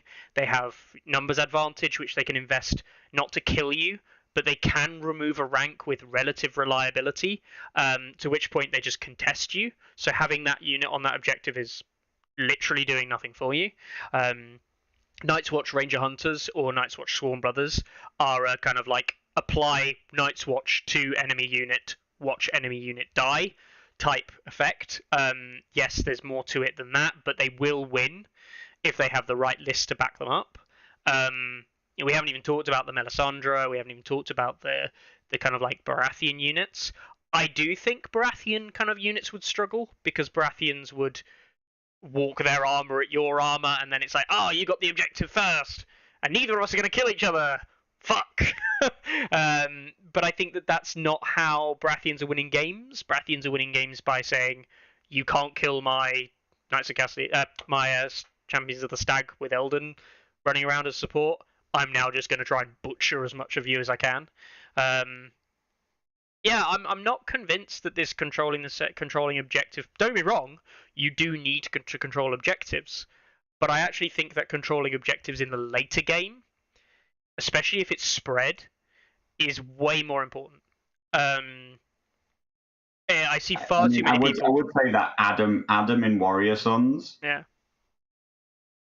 He couldn't overextend. Like, no, there's no such thing. There is, like, so he can get himself out of position to take the center objective. Like, he can just, like, if for whatever reason, NCU board isn't important, maybe, I don't know, it's secret missions, like, or, can't take NCUs, or NCUs cost the thing, or whatever, right? Hypothetical situation, not talking about shit developer game here. You could, as your first activation of round 2, march onto the center objective with Adam, and you are not dying. Your opponent can throw everything that he has at them. They are not going to be dead. In fact, you want them to do that, right? Exactly, and if anything, like, that would be a big bait play.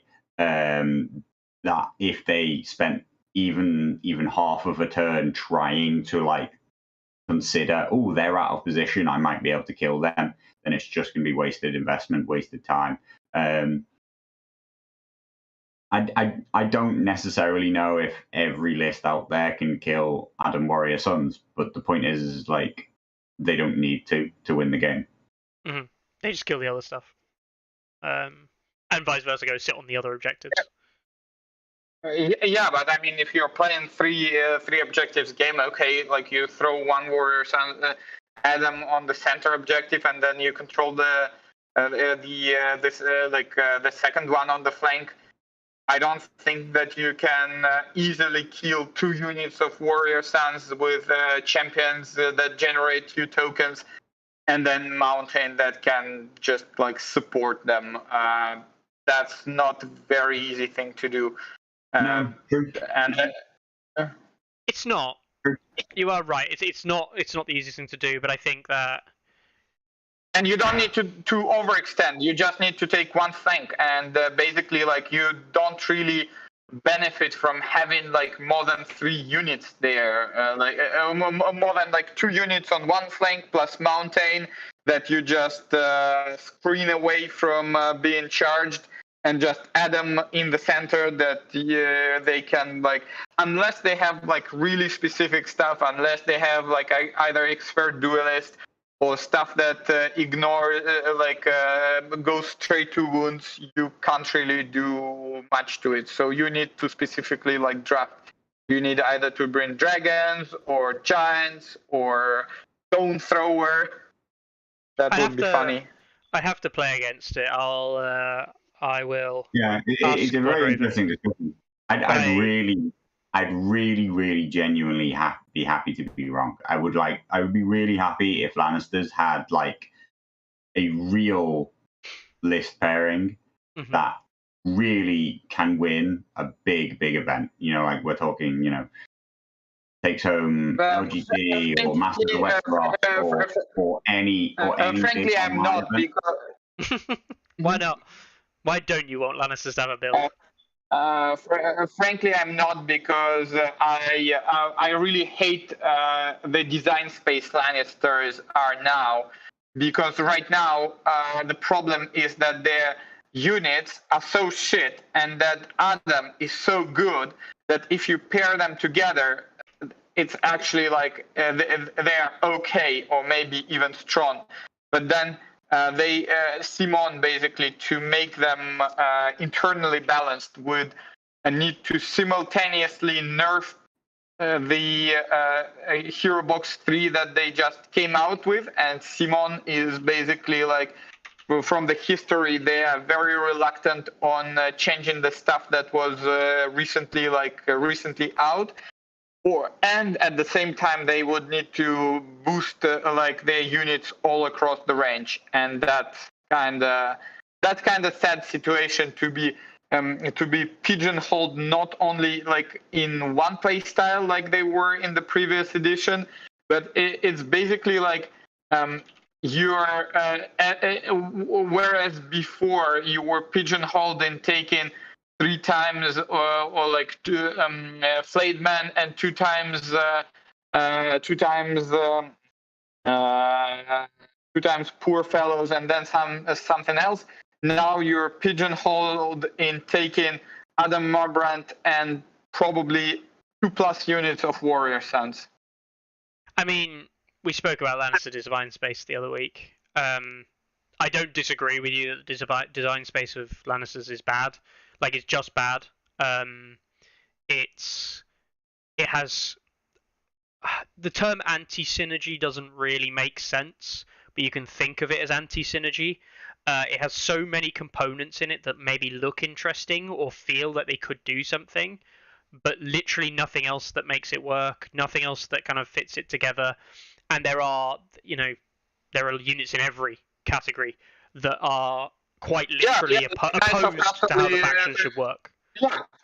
So, like Knights of Casterly Rocks, straight direct damage faction, and then you only have like what is it? This Hear Me Roar card that can capitalize on them to get this spike damage, but there is no way you can get like vicious on them.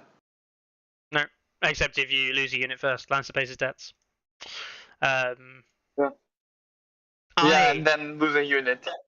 It made me sad the other day because Mount of the Rides is one of the best units in terms of like ELO rating for Lannisters at the moment, which shouldn't be a surprise as a 4-point unit. He's a very good pick. Even then, he's still not amazing. And I looked at him and I equated him a lot to a Dragonstone Noble in the way that he functions. Kind of crossed with Flayed Men, basically. It's like a solo Flayed Man without Vicious. And okay, the opponent doesn't get armor saves, but yeah, that's not a big deal when you're only rolling 3 dice. Although it is important. But then on the flip side, you don't have Vicious.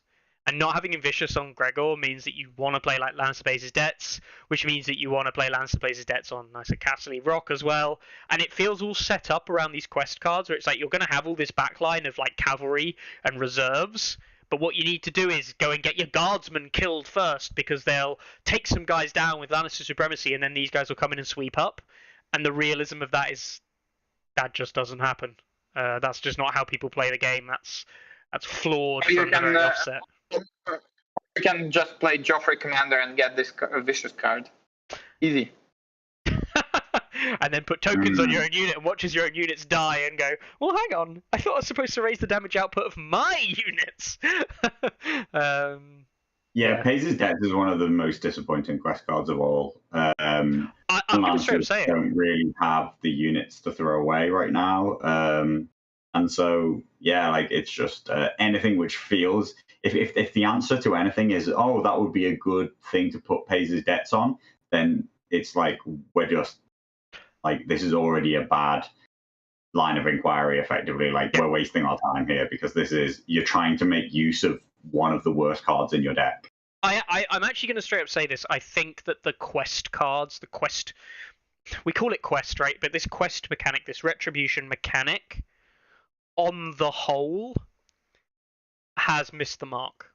Lancer Pays His Debts isn't complete and utter trash, but it's not going to put you back in the game. Therefore, what is the point of having this kind of like loss on effect? It's like, oh, I lost a unit in a trade and now I get Vicious. That's not trash. But if it's like, oh, I lost a unit because I've got a unit killed, it's like, oh, I've still lost because this card does nothing to help me. Similarly, the Starks, North Remembers, not working with dogs is kind of like a hangover from 1.6, but North Remembers is okay because of the auto 6. That's always a thing that's kind of like, that's okay. That is about the only card I would consider a get me back in the game. Blood of the Dragon. Blood of the Dragon is actually weird. I actually think Blood of the Dragon is almost, and I mean almost too good. Because in a game where you are trading and it's actually fairly even, Blood of the Dragon pushes you up and goes, right, now I hit harder. And it's actually it's not that Blood of the Dragon is that good a card, but it's a better quest card than anyone else's. Therefore, it ends up being like this kind of weird card that's like way better than anybody else's options when it comes to those outputs, because it has a direct damage increase and a direct damage decrease. Whereas And none of the other cards do. Yeah, right. But it's one of the few cards which has a direct impact on the game when it comes down on a unit, and that's not the unit that gets killed. I don't think that's fair. Like, what is so direct about +1 attack but vicious isn't? No, like, so they are equivalent bonuses. Yes, basically, like they are. so But there's a problem. Say that one is suddenly incredibly impactful and the other one isn't. Like, Pace's Debts is just not as good a card. It just needed to not have the Crown's kicker, and it would have been fine. Like, it would be a great card. The only thing that makes Blood of the Dragon like better than most of the rest is that it gets 2 effects, and they're not related to a zone. Yeah, but it's also something very important, is that it's not a list building restricted card either. Like, that card can come out on literally anything on the board and it has an effect, whereas Lance of Pace's Debts does literally nothing to anything with Vicious already, right? You actually play away from the card by having Vicious in your list, which defeats the point of playing a panic list. It's to say the design space is all off. You can't run this with Flayed Men. It doesn't make Flayed Men better, really. It makes Knights of Castle Rock pseudo Flayed Men, but Flayed Men are still probably just better. Oh, you can reroll all not 6s on charge. Yeah, maybe. If you control Crown.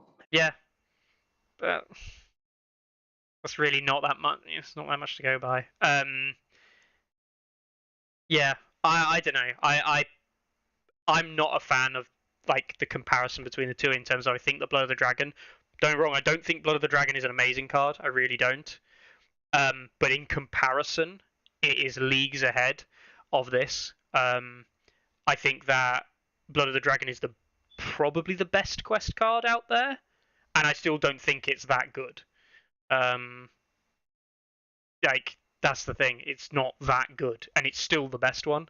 I think the quest mechanic has just been the worst. Actually, missed. like the worst. Speaking like the other reason why I changed like the Grey Worm to Belvas. The other quest card that really sucks is Retribution of the Dragon. Yeah, I mean that is absolutely a piece of trash. That card. That is also like it has this 1.6 trigger. Yep. I need to wait until and keep this card to pollute my hand, and then this card is complete garbage. I don't think this is a very good card. It's not bad, right? It's not abysmally. I'm going to disagree with both of you, which is like I don't care that much about swapping Retribution of the Dragon for effectively I consider that the card to be swapped. They're the most equivalent. The reason why the reason why Grey Worm takes Blood of the Dragon out of the deck is because he has Retribution of the Dragon, even though it doesn't happen to be the card that has the text on, right? And I don't consider it a loss, which means that I both don't consider the Blood of the Dragon that good a card. I don't think it's worth discussing as being better than the other quest cards. I don't think that this one is worth discussing as being significantly worse than the others. I think it's one of the better ways that the bonus VPs are implemented. I do agree there. This is a quest card that gives a VP. That is the most direct way, the most significant way that we are going to get a retribution effect back into the game, which is if we trade, I'm +1 VP up, right? So that's why I would swap this for Blood of the Dragon, because Blood of the Dragon isn't that good, and +1 VP is, and nearly all the bonus VP cards in the Targaryen deck are not good. No, the only other one that's again, this is 6 and 2 3s. I think the only other one that's good is Betrayal from Jorah Commander. Specifically because Play it on turn 6. Yes, play it on turn 4 and take super long turns. It allows you to break draws basically. And while I don't think breaking draws is that big a deal most of the time, with a cavalry army, you can play for a draw by being kind of like cagey, like going some early trades or whatever, then try and like basically retreat. I'm not saying this is a viable strategy, as like really top table lists will have methods to beat this, but this is definitely something that you can do and steal victory with Betrayal basically. I've seen that happen in games where it's like mid tables and people have just kind of lost because they didn't know about the card and things like that. I don't think I like Betrayal because I don't like it doesn't impact my games. It will probably never win a game that I ever play again. But anything like that kind of is a bit of a gotcha in terms of like, oh, I just got a VP now, and it's like, oh, well, that sucks for somebody.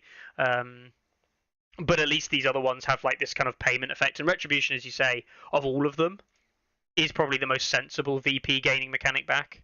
Of all the other ones are just trash. What's Queen of Marines?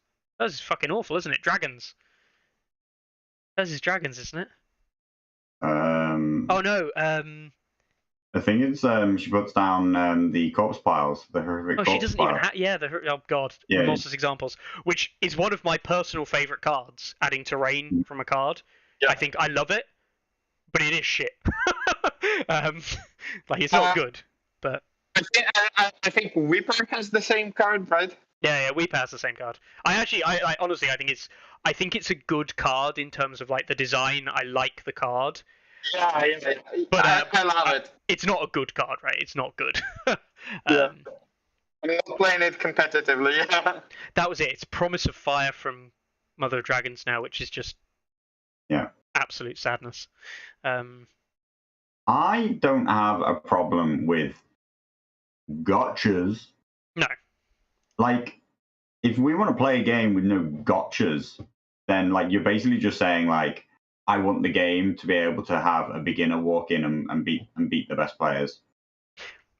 Because if there is no value to understanding the game and knowing the game, then where is their value? Like where is one person ever supposed to be the better player? So I agree. I'm sorry, like if you've been beaten by Betrayal, then like just like learn the game better. Like and as in being beaten by it once is learning the game. You know, like you don't have to go away and study things and, you know what I mean? Like and like obsess over the game. But you lost to it once and now you know, and that's fine, right? Yeah. But more importantly, you lost to a Jorah Mormont commander. Yeah. I think Jorah's alright. I do think, I mean, it came up in the chat earlier. I do think that Jorah is alright. You know, like he's not Drogo, but he is alright. But like, I think that a large removal of this idea of like removal of gotchas, like has dumbed down the tactics decks to where it's much harder to be more skillful than your opponent, and by like understanding the game and understanding armies and understanding how they play and what they do. Now more of the game is whether or not you drew the right cards, right? Like whether or not you rolled the right dice. A lot more now rests in luck and less in skill. Since basically, you know, like Chanel even said himself, like they went through and tried to remove what he called the gotchas. And I was like, they're not gotchas, they're skill cards. Yeah. And I disagree with it wholeheartedly. You know, that Betrayal exists is not a negative thing. No, then Field Control is a gotcha card. Yeah, like, and I've been gotcha'd by it recently. There were 2 zones that I could have taken, and I didn't think about its existence, and I took the horses, even though I was swapping the zone's effect to be something else, and then I got field controlled. And gotcha, you did a silly mistake, and I thought, oh, idiot, I know that the card exists. What's the point in having secret hands if the information isn't important about what they are? Like, if we want no gotchas, then lay your tactics cards out face up on the table so that both players can know what they are and make every decision. Like, if tactics cards aren't supposed to be hidden, then I agree but it also like to defend gotchas, like before we move on, it's so fun when you have like this high skill game, and when you see that opponent is thinking like this, looks at your discard, he's like, oh, you have like 1 field control out, do you have a second one, what's the probability? And that's really fun part of the game when he's trying to and also I agree. There is an underrated skill to which people basically tell you what's in their hand by considering and asking you to wait at certain times, like, or even bluffs it. Like when somebody plays a card and their Lannister opponent is like, wait a second, shall I counterplot? They're either, a relatively low level player is basically like telling you, I have counterplot, by the way. A super high level player is bluffing you whether or not they have counterplot, and so it makes the game way more interesting that there are these gotchas.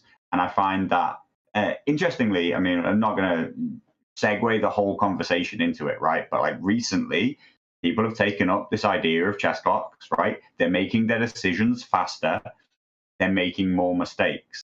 And a lot of these people might say, oh, he's been gotcha'd by some rule, right? But like, because it's been made under a fast situation and it was known information, basically people aren't calling them gotchas. It's somebody making a mistake. But that's all gotchas are.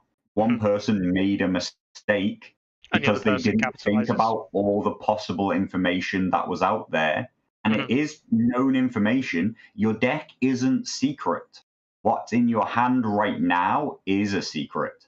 But you don't get to build your deck out of unknown cards. You don't pick 20 out of a possible 100. It's not a complete, oh God, I had no idea he had that card. There's only 10 cards available, right? Like, it's not hard to know and consider them all if you're playing regularly. And if you're not, then you just need to accept that those who are playing regularly have a certain skill advantage over you, which is that they do know the cards.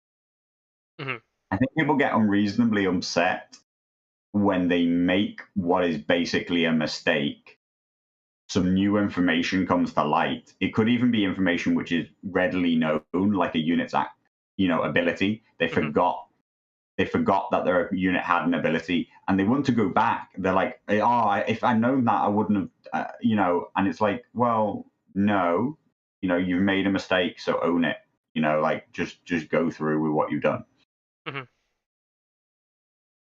Yeah. No, definitely. Yeah. I still think the quest mechanic needs to go, though. They need to dump those cards. Back to the original point. I think the quest mechanic cards just need to go. They're like an okay card to have in your opening hand. Maybe a good card to have in your opening hand. And after that, you're like, God, I wish this was something else. Yeah, that's actually the thing for me. That's that, like you can kind of equate Endless Horde as the effective quest mechanic for Free Folk, and the relative power level of that compared to all the others is just like, this is fucking stupid. Like, this is clearly a card that, I'll use the term designed well. This card was clearly designed with some kind of like, this card is never going to be in your hand dead. Like you draw this at the start of the game, it works. You draw it at the end of the game, it works. It's always a live card as long as you got it at the start of the round. And that has at least, while I agree that the power level is way off the mark, at least it is always a live and active card. It always does something. Whereas the quest cards are actively better in the opening hand, but they're actively shite in rounds 4, 5, 6 when you maybe got like one unit on the board. What are you going to do?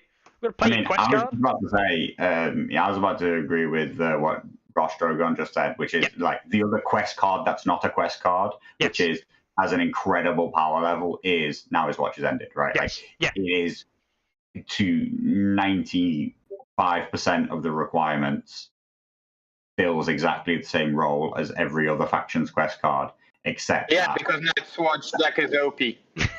Yeah. But without just being inflammatory, Peter. Like the thing is that if you look it's a quest card. If anything, it's what all the quest cards should be, because it's when a unit dies, an immediate retribution, an immediate impactful play can instantly try and get you back into the game. Yeah. Now, to prevent the game still, from you've got that issue that like drawing it on turn 1 is amazingly powerful. Drawing it really late into the game, it's still so powerful that you're probably all right with it. But there are other cards that you'd rather have seen, and you'd rather have had that at the beginning. Yes. But it's the way that Quest should work, which is you do sometimes have to consider whether or not you can afford to kill a Night's Watch unit right now because of what the retribution will be for doing it. What and Now His Watch Has Ended will do, and particularly with some absolutely snidey, I would call them, they are actual snide old hands plays that I've seen Leet Teddy making, where he sacrifices his own cold hands knowing that he comes back to trigger and Now His Watch Has Ended, is actually like the way that card combos with the rest of the deck and the way the faction plays is not conducive to the discussions about whether or not that's what all quest cards should be, because it is comboed in a way and with units that make it too efficient. But if every faction was utilizing something similar. So would you will he charge like with cold hands a unit? No, I don't know, like Peter, forget the charge. Just strike on one wound and then reroll all the hits. No, Peter. The nasty things that you can do are that you can use Stand United Brothers at the start of your own turn to remove one model, aka Cold Hands, from his base, killing him at the start of your turn, meaning that you can Now His Watch Has Ended at the start of your own turn, and then you get your activation afterwards, which can then be Ranger Hunters, which can then double tap. You march to someone's flank or rear, and then just and you can trigger it all off of you just playing Stand United Brothers from John, and you even get to heal, like only one wound, but you heal a number of wounds equal to the models that you removed. If you target John, that could be 3 as well. Was there like an FAQ that it works on non-infantry models? Yeah. Stand United Brothers is just models. Yes. Oh, fuck. But and it was FAQ that it could work on solo. It's just models.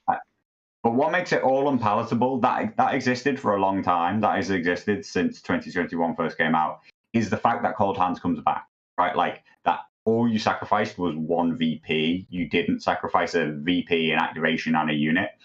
Because Cold Hands will be back next round. And so that's why we didn't used to just like see it happen to Ghost as well all the time and stuff like that, because it was a problem. It limited you. Cold Hands is quietly sitting there at like 60-something% win rates, just really warping list building in favor of Night's Watch, in my opinion. not that I think that other people don't have really I'm not yes exactly. Yeah. But even when you compare like for like, when you compare Cold Hands to a Dragonstone Noble, to Mountain That Rides, to Shaggy Dog, to all these things, Cold Hands still for me just like is coming out and doing things that the rest aren't, in ways that I think is crazy to think about, that is his nerfed state, and that he was going to come out significantly more powerful than that. Do you know what actually scares me even more? Is that we kind of saw it in Night's Watch before, where Now's Watch Has Ended was effectively a callback to old 1.6 North Remembers in Starks, with the removal of activation tokens and reactivation of units, which allowed the Stark Direwolf engine to sacrifice a wolf on some stakes and just keep going. We saw that a lot, and that was the dominant thing in 1.6, basically. Okay, Mod and Harmer tried to compete, but it was Starks who dominated the entire game in 1.6. We've basically got it repeated here with Cold Hands, effectively. And arguably, it's better, because unlike North Remembers, which removed activations that you then had to take, this is a do it and then immediately reap the benefits now. And, effectively, it's a double activation. I can very comfortably say that I can see Ranger Hunter players doing that when their last activation is Cold Hands or Penultimate, and then they'll be like, right, so I'll activate Cold Hands. I'll play Down United Brothers. I'll sacrifice Cold Hands after activating, perhaps. I'll now make a melee attack with this Ranger Hunter unit that you've charged or something like that, and then I'll not retreat, and then I'll make another melee attack, and then I'll kill you, and then I'll surge forward and shoot another unit in the flank or something like this. I can see, well, there's loads of combos in Night's Watch I just don't think we see very often, which I'm scared about when I list build. Like, there are so many things that I think about when I'm like, what the fuck happens if this happens? How the fuck do I manage this? And a lot of the time it's like, I don't know if I can, I'll just try it. And I got a very good example against Chris at Durham. Chris killed Tormund's unit, and then it was take the black, and I was like, fuck, that's now a virtually impossible unit to kill. And I went, how do I kill it? Well, I'll put some tokens on it, and I'll play a There's Too Many, and I'll hope that I kill him. And I did exactly the right number of wounds. That brought me back into the game. If I didn't have There's Too Many, if I didn't have the token play, and if I wasn't lucky, like, I'm straight up saying, if I wasn't a little bit lucky, then I 100% would have no chance of winning that game after that play. Because that unit's so dominant. You can't even control objectives and try and beat it that way. It just kills everything. So yeah, there are so many things in Night's Watch which can become very scary. See, does anyone remember? It's still a thing, although you won't run Crossbowman anymore, and it is another Now's Watch Has Ended combo with Take the Black specifically. But does no one remember when people used to take Cranogman Wardens in Stark Bowman, and they used to get killed by Watch Captain Crossbowman, and then you'd steal the Cranogman Warden, and then you'd sacrifice Ghost or something like that, and go, all right, so Ghost is dead, so before you surge forth, I'll march my Crossbowman to your flank, then I'll turn, and then, right, are you going to do a surge forth now? Because if you move at all, I'll shoot you. What do I do on my activation? I'll shoot you again. Oh man, I've seen that far too many times. I honestly don't remember it or think that I ever saw it happen. You never saw it. Because Othel... Yeah, I know. You didn't need it. It was entirely not necessary. He didn't need it. I saw it happen once, and I was like, or like twice, and I was like, fuck my life. This game is just sadness. Anyway, not Night Watch bashing. There's no point in that. Free Folk are the most powerful faction anyway, and Mance is definitely broken. Endless Horde is definitely broken. I will always say this on nearly every episode of Tourney Ground I ever say. Come on now. Endless Horde is about the only thing in the game that I actually genuinely care from a power level perspective that gets changed. I think it's the only thing that I think is just straight up needs a change. And man. Mance, you know what? Take away. You're not allowed to have Rally Point 5+ counter strategy and 3 of the best cards all in one package. No, I agree. But honestly, what I would always say is that if you take away Endless Horde being what it is, and thus Mance isn't searching for it with long plan automatically, and almost guaranteeing it. Like if you take that away, I'd like to see how that impacts his win rate first, before then the second implementation, which would be nerfs to Mance. I'd much rather do it in iterative. Endless Horde is not even without Endless Horde bringing like new units, he's still fine. No, I think he is too. Too good. He's not fine. No, I think he is. Look, I'm not disputing that that's the second thing I changed at all. And anyone who's like, oh, but you're a Free Folk player, got biased. No, I'm not saying that. 100% Mance is the second thing on the list. But like we've always said, I'd much rather do iterative changes. The difference is that's not what Simon do, right? Like they don't do iterative changes. So in Simon world, yes, they have to nerf both at the same time. But like if we're talking about iterative changes and a good way of balancing a game, change one thing, see what the impact is. Change another thing, see what the impact is. Small tweaks, often, way better than these big Simon. Yeah, just remove insignificant.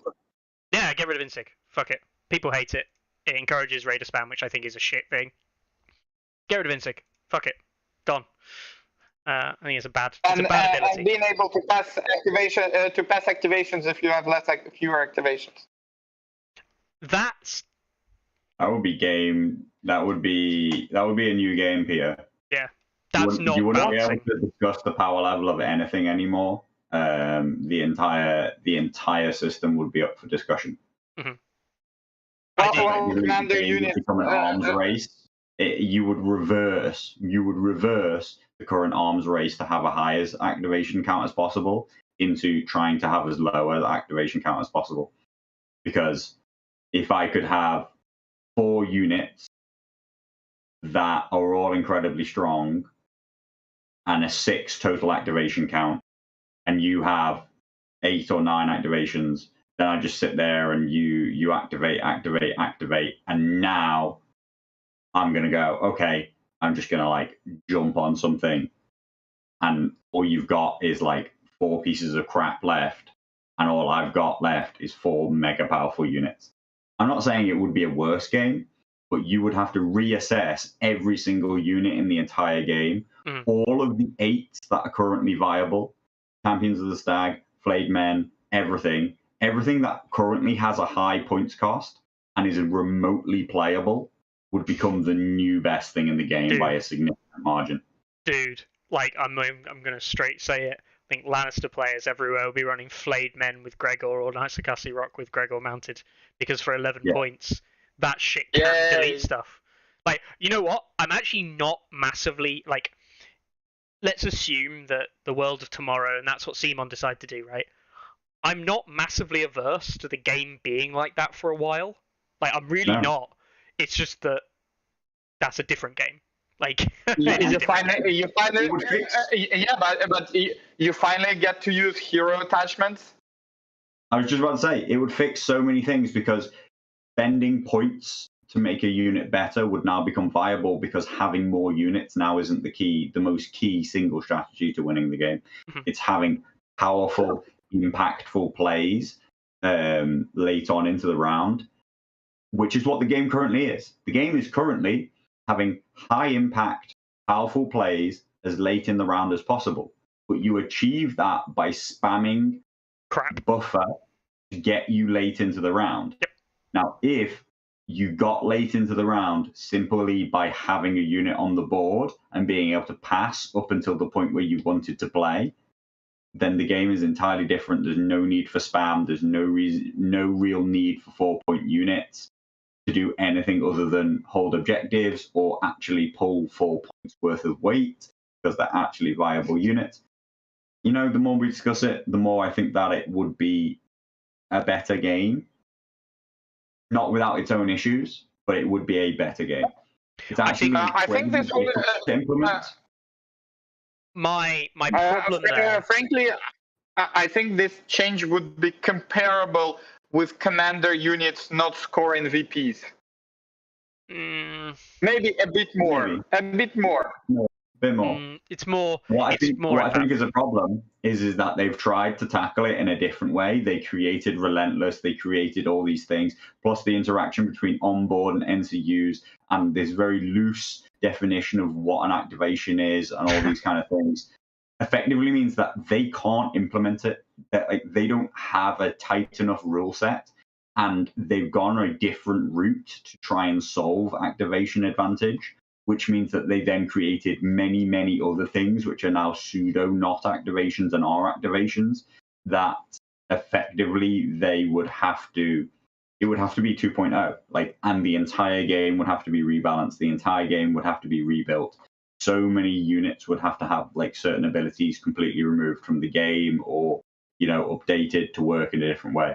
I'm not saying that it wouldn't. I actually believe that if you took it as a new starting point, it could get us to a point where you had a better game eventually, but you are going to have to wipe the slate clean effectively on power levels of every single unit, costing of every unit, which is why I would say that basically it would need to be a 2.0. I think you'd have to be very careful. Yeah. You'd have to be very careful as well, which we don't see that often, but it is a discussion that we're already kind of having indirectly, but it's the relative power effectiveness of the top end units, because we already talk about effectively what is the power level of the lower end units being what's the best thing that you can get away with spamming, for want of a better term, which then allows something good to do its job. And we discuss it with Brathians, they can't realistically spam 4-point units because they don't have access to them, and then Dragonstone Nobles just they're not quite good enough. Maybe they are. It's really on the fence. People think they are. Some people don't think they are.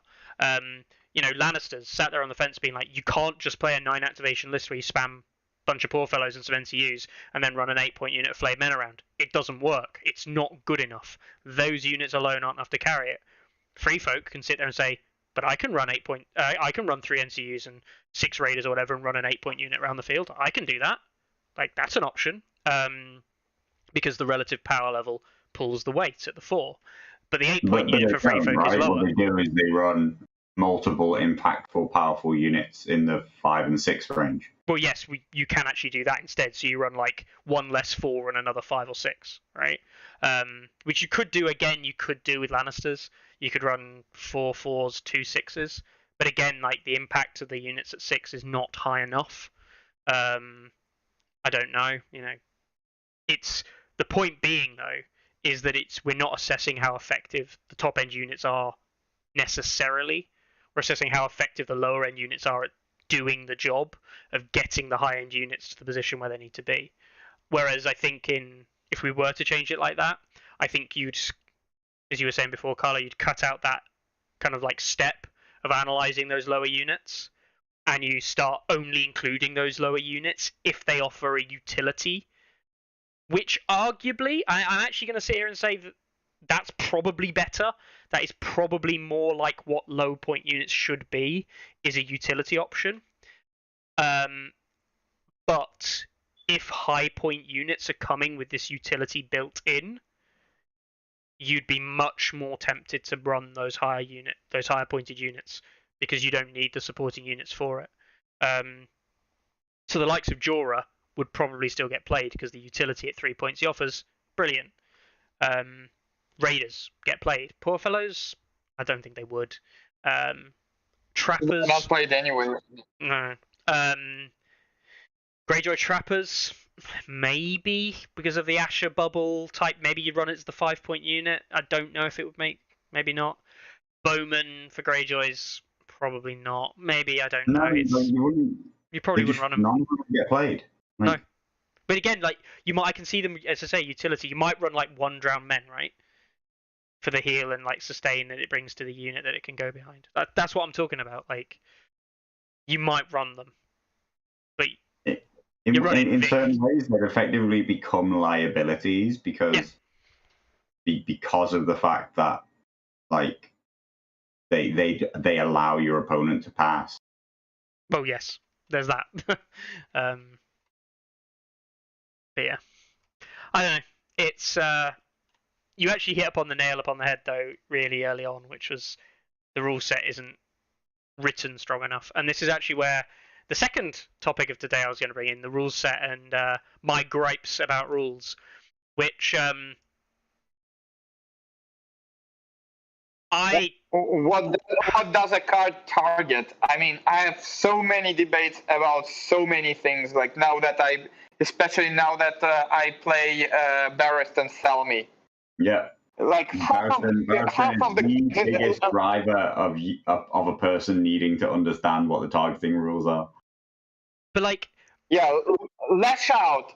Who does it target? I heard 3 answers. Oh, actually 4. You can come up with 4 reasonable answers.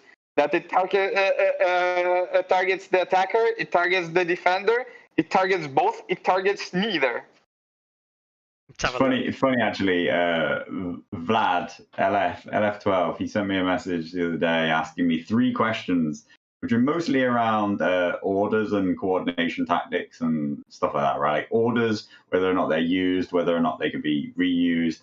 I forget exactly what they were, but it was interesting that I gave him my 3 best answers. One of them I thought was pretty Loctite.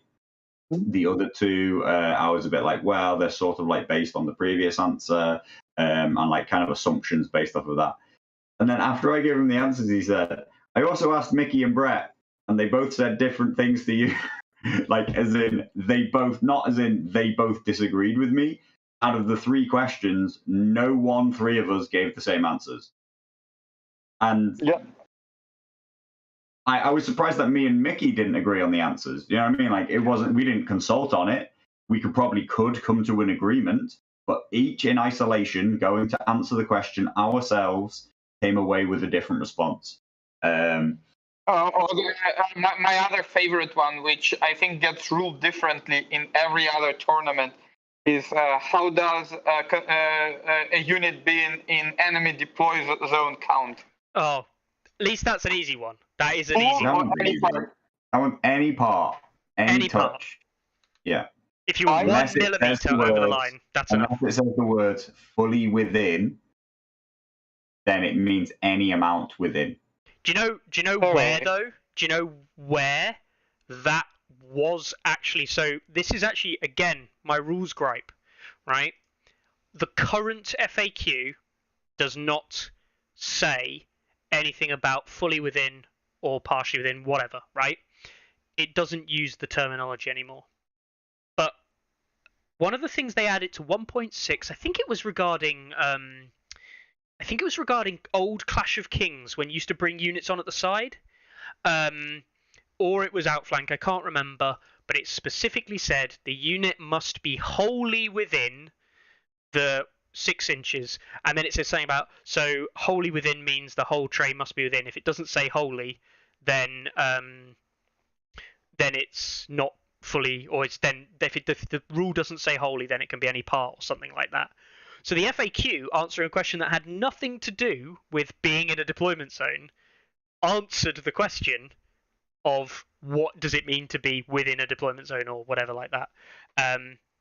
And the problem being, the 1.6 FAQ was removed, and they didn't just copy over all the rulings. They just didn't. So there are rulings. The one that came up this weekend, and this actually annoyed me. And I do mean this like genuinely. I was frustrated. I was frustrated that I had to have this conversation.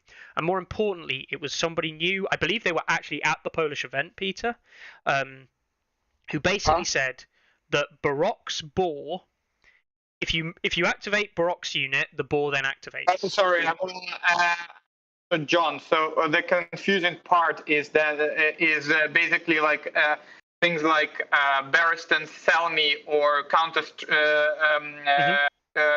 strategy that said that you can cancel ability that targets a particular unit.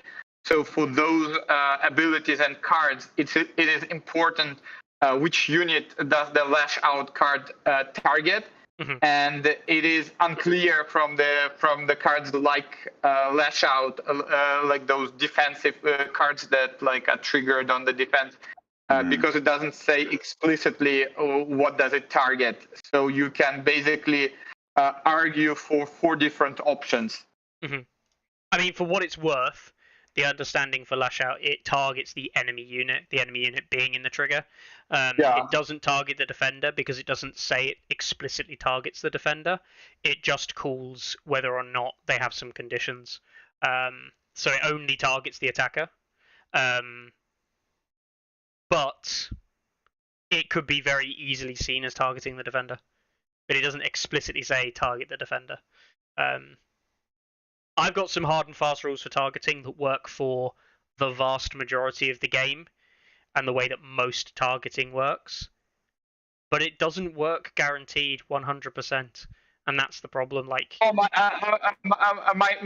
other favorite part is multiple charge. I had this discussion on the forum because basically from the way the rulebook is written, you should be able to like it says whenever like you touch if during the movement you touch 2 enemy units, you will have like multiple charge into those 2 units.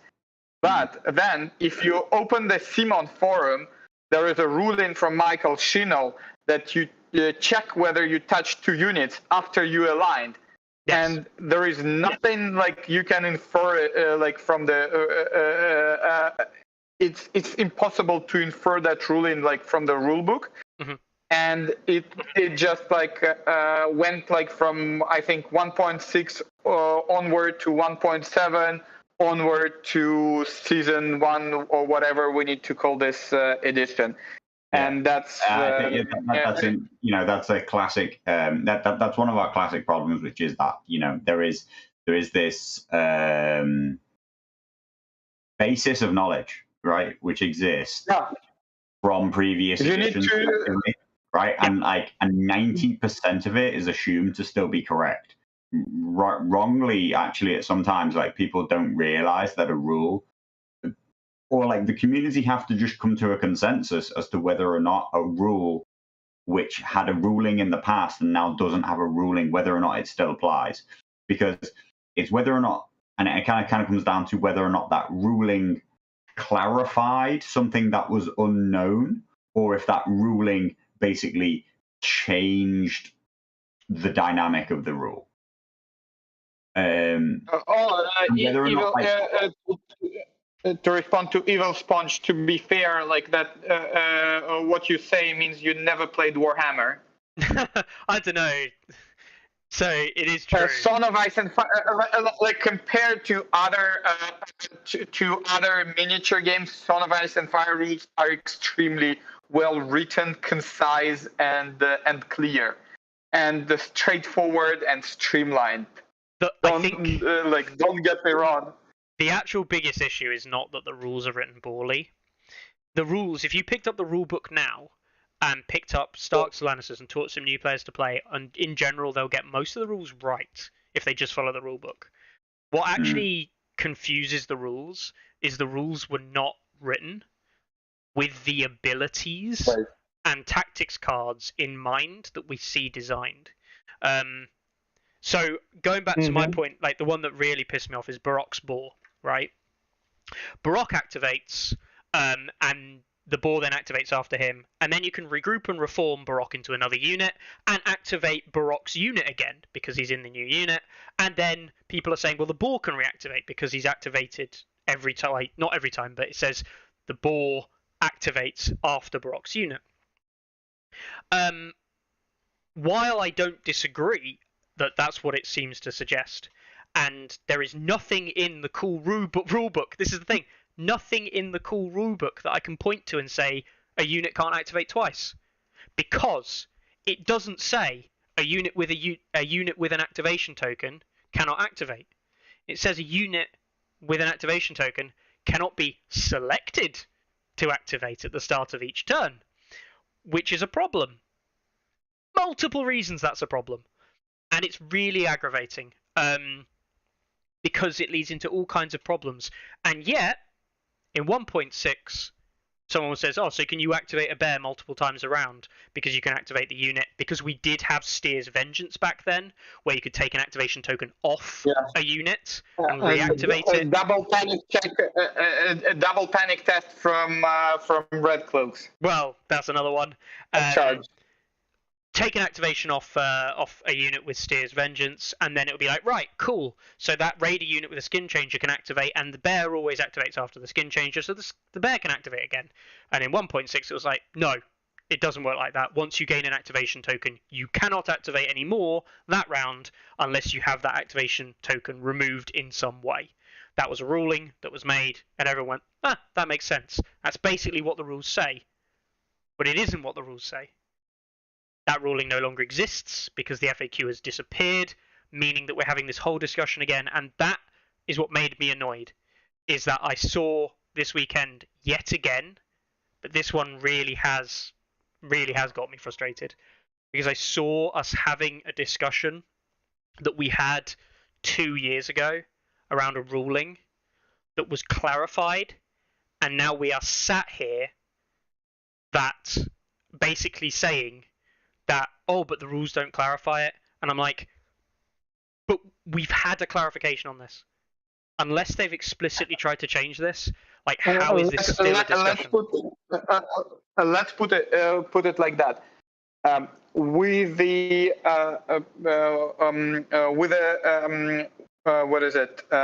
with a principle that Simon is can change any card and any rule and core rule book every time the new edition comes out.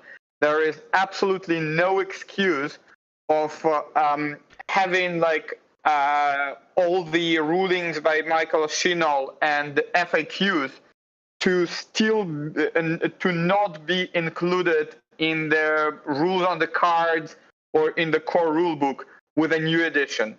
They need to just combine it and either explicitly say it if it's needed, or rephrase the rules that it's absolutely clear. If there is an issue with targeting, they need to add the target the attacker or target the defender to every single card in the game. Yeah.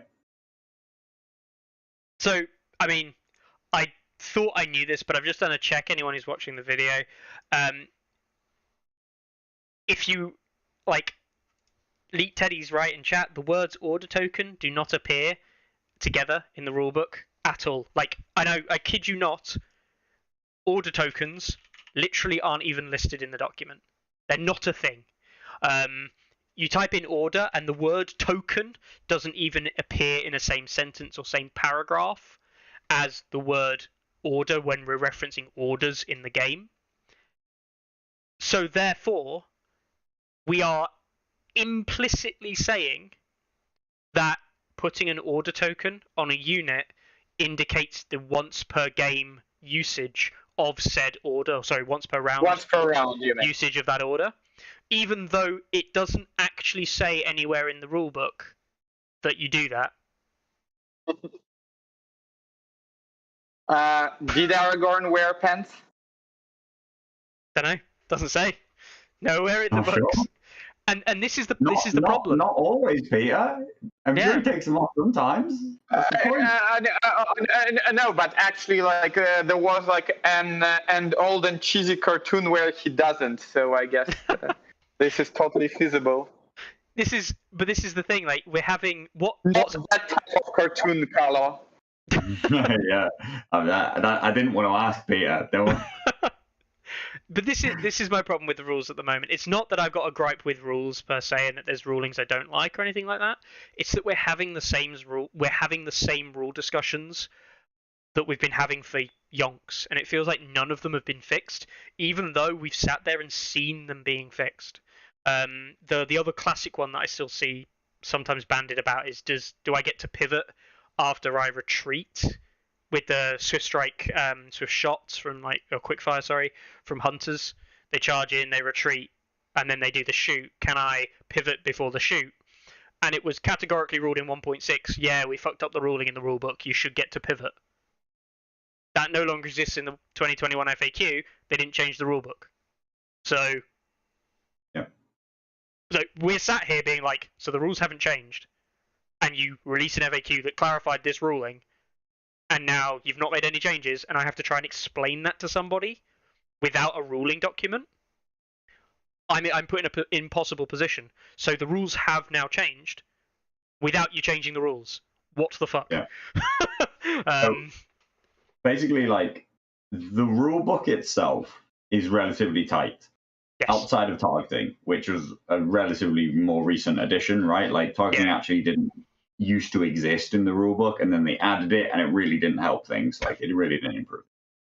But the issue, as always, in all these games, comes down to the actual implementation of those rules in what you could call corner cases, right? Yes. Like, or more specifically, they're not corner cases, they're specific interactions between things that feel like they're either conflicting rules or basically a gray area, the rules where a unit's ability seems to supersede what the rulebook would say effectively. Mm-hmm. And that's always going to be the case. Like, you can't write the Loctite rules to count for every corner situation or every interaction of rules that will then in future be made. Otherwise, you're going to incredibly limit yourself. But that is what an FAQ does. That is what an FAQ has to do. And it has to answer every single one of these interactions in a clear and concise manner and give a ruling.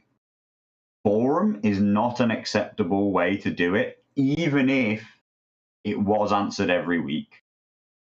It would not be really viable and acceptable until it became a permanent FAQ, which would need to be updated. It could be easily updated like every month. If there were new questions on the forum that you'd answered, you just add them every month to the FAQ. It would be fine, viable, and good. You know but what? The FAQ is ideally, not that way. And ideally, each time there is a new edition, all the all the existing FAQ answers would become not needed, basically, because it would be all clarified in the rules. You could even this is the thing though. You could even on the cards. You could even go through and clean the forums up and say this one's been resolved. We'll remove it. Or keep it as a archived, The forums would actually be clean because you could get rid of the old posts because they make it into the FAQ or the rules.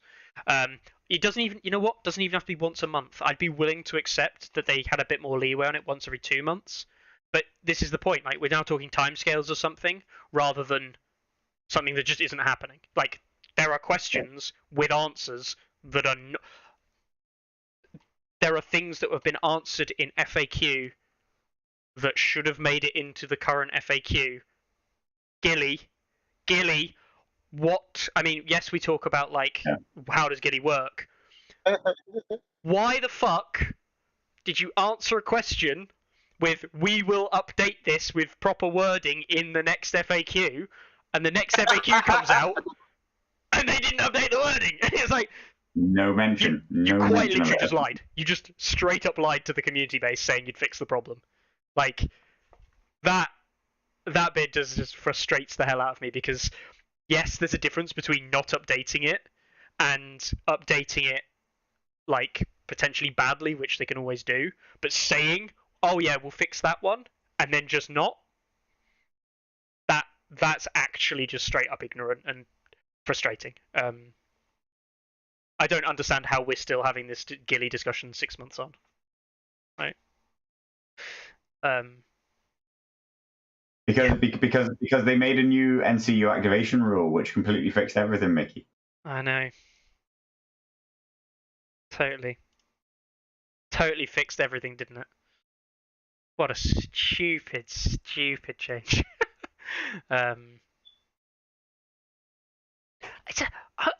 It's just out of curiosity, just out of curiosity, Peter. I know you've chat with us sometimes, and Carlo, I kind of know your stance on it. The whole passing an NCU to then make sure you can activate a third one. Okay. Sometimes I do feel like it has gameplay effect. I do actually think I have to think about it in the game. Do you ever think about it? Do you ever think that that rule impacts your pre-game preparation? So like list building or anything like that, or the way you think about the game will play. Yes. Mine probably not that much, but I literally heard basically from my opponent that he's taken what is it? This guy who gives Targaryen the extra zone. Pirate Prey. By Prey, so he always have 7 activations.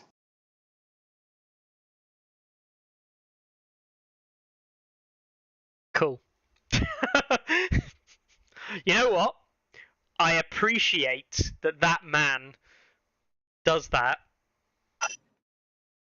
You always have 7 activations if you just pass with your NCU as well. Yep. But if that's his line of thinking and that's his kind of like logic. Better than the line of thinking which is, hey, this makes it 2 NCUs better now. Yeah. Because that's not a thing. I mean, do you even collect? Here's a question, Carlo. Have you and/or the site transcended the discussion on 3 versus 2 NCUs? Do we record the stats of it anywhere? It's a long time since I looked at the numbers. I would actually be interested if we would be able to do a check on that at some point. I know that the only other method that I had of checking it is kind of like broken, doesn't really work anymore. But I would be interested in checking it. I would be interested in checking it because I think that as of right now, ironically, in Season 1, where people think the change would have been, everyone said, 2 NCUs are a bit more viable. We sat there and went, nah, not really. I think there probably is now. Maybe. I don't know. Carlo's going to do a quick check, is he? Live stat searching. The data's really old. I just realised that it hasn't updated. I haven't updated that data since. Yeah, the cheat data that we use for it. Yeah, no, it hasn't been updated since March. Which is exclusive Patreon only. It's not actually that interesting, but it's just. I think I showed it before on once upon a time, it was a load of graphs, which it's a load of graphs that never made it to real life. We showed it before on. We showed it before on the stream. It's where Carlo's thoughts go to die. Yeah, this is the last update in March, but you get to see the activation play rates of the different things, the win rates, and do all your comparisons, neutral play rate, and things like this. Now, this is actually there are things on this set of data which is quite interesting to look at, and certainly little things that you can go, was it? I think it was Starks randomly. Yeah, so a 7-5 2 in Starks was more popular. And then you looked at the win rates and it was significantly worse. Significantly worse than the 8-5s, which are about equivalent in play rate. Thus saying, you should be running 8 activations more. But it was interesting to see a 6-2 was still better than a 5-2, for example. So stuff like that, which people may or may not find interesting. But yeah, that's broken. Sadness. Are you going to fix that one for next week when we do the review? I might fix it tonight. Maybe. Fix it tonight? Legend. Yeah, maybe. Patron-only exclusive I content. How I even made it. I forgot. So, can't find the back end for it now. Depends how hard it is to fix. But yeah, that was my rant around rules. I'm just kind of fed up with having the rule discussions that we've had. You don't. I want to discuss the game. I don't want to discuss the rules. Mickey. What? You don't have to have them. No. I usually don't, right? I usually don't. I just happened to step in on this one because it was in Hardhome on the main Discord, and I just thought, no, like that's just not right. Like, if people are playing like that, I think that's TO the sad events part. like that. I think that's the sad part, which is when you make it exhaustingly boring for the people who know what the rules are, to explain to other people what they are, because there's no simple source to say it's this way because look, here's this FAQ, which I've read, I know, and it's the way the game's played, and this is, when you make it really hard work for people to teach other people what the correct rules are, then they eventually just stop. Like because it becomes annoying to them and it becomes exhaustive.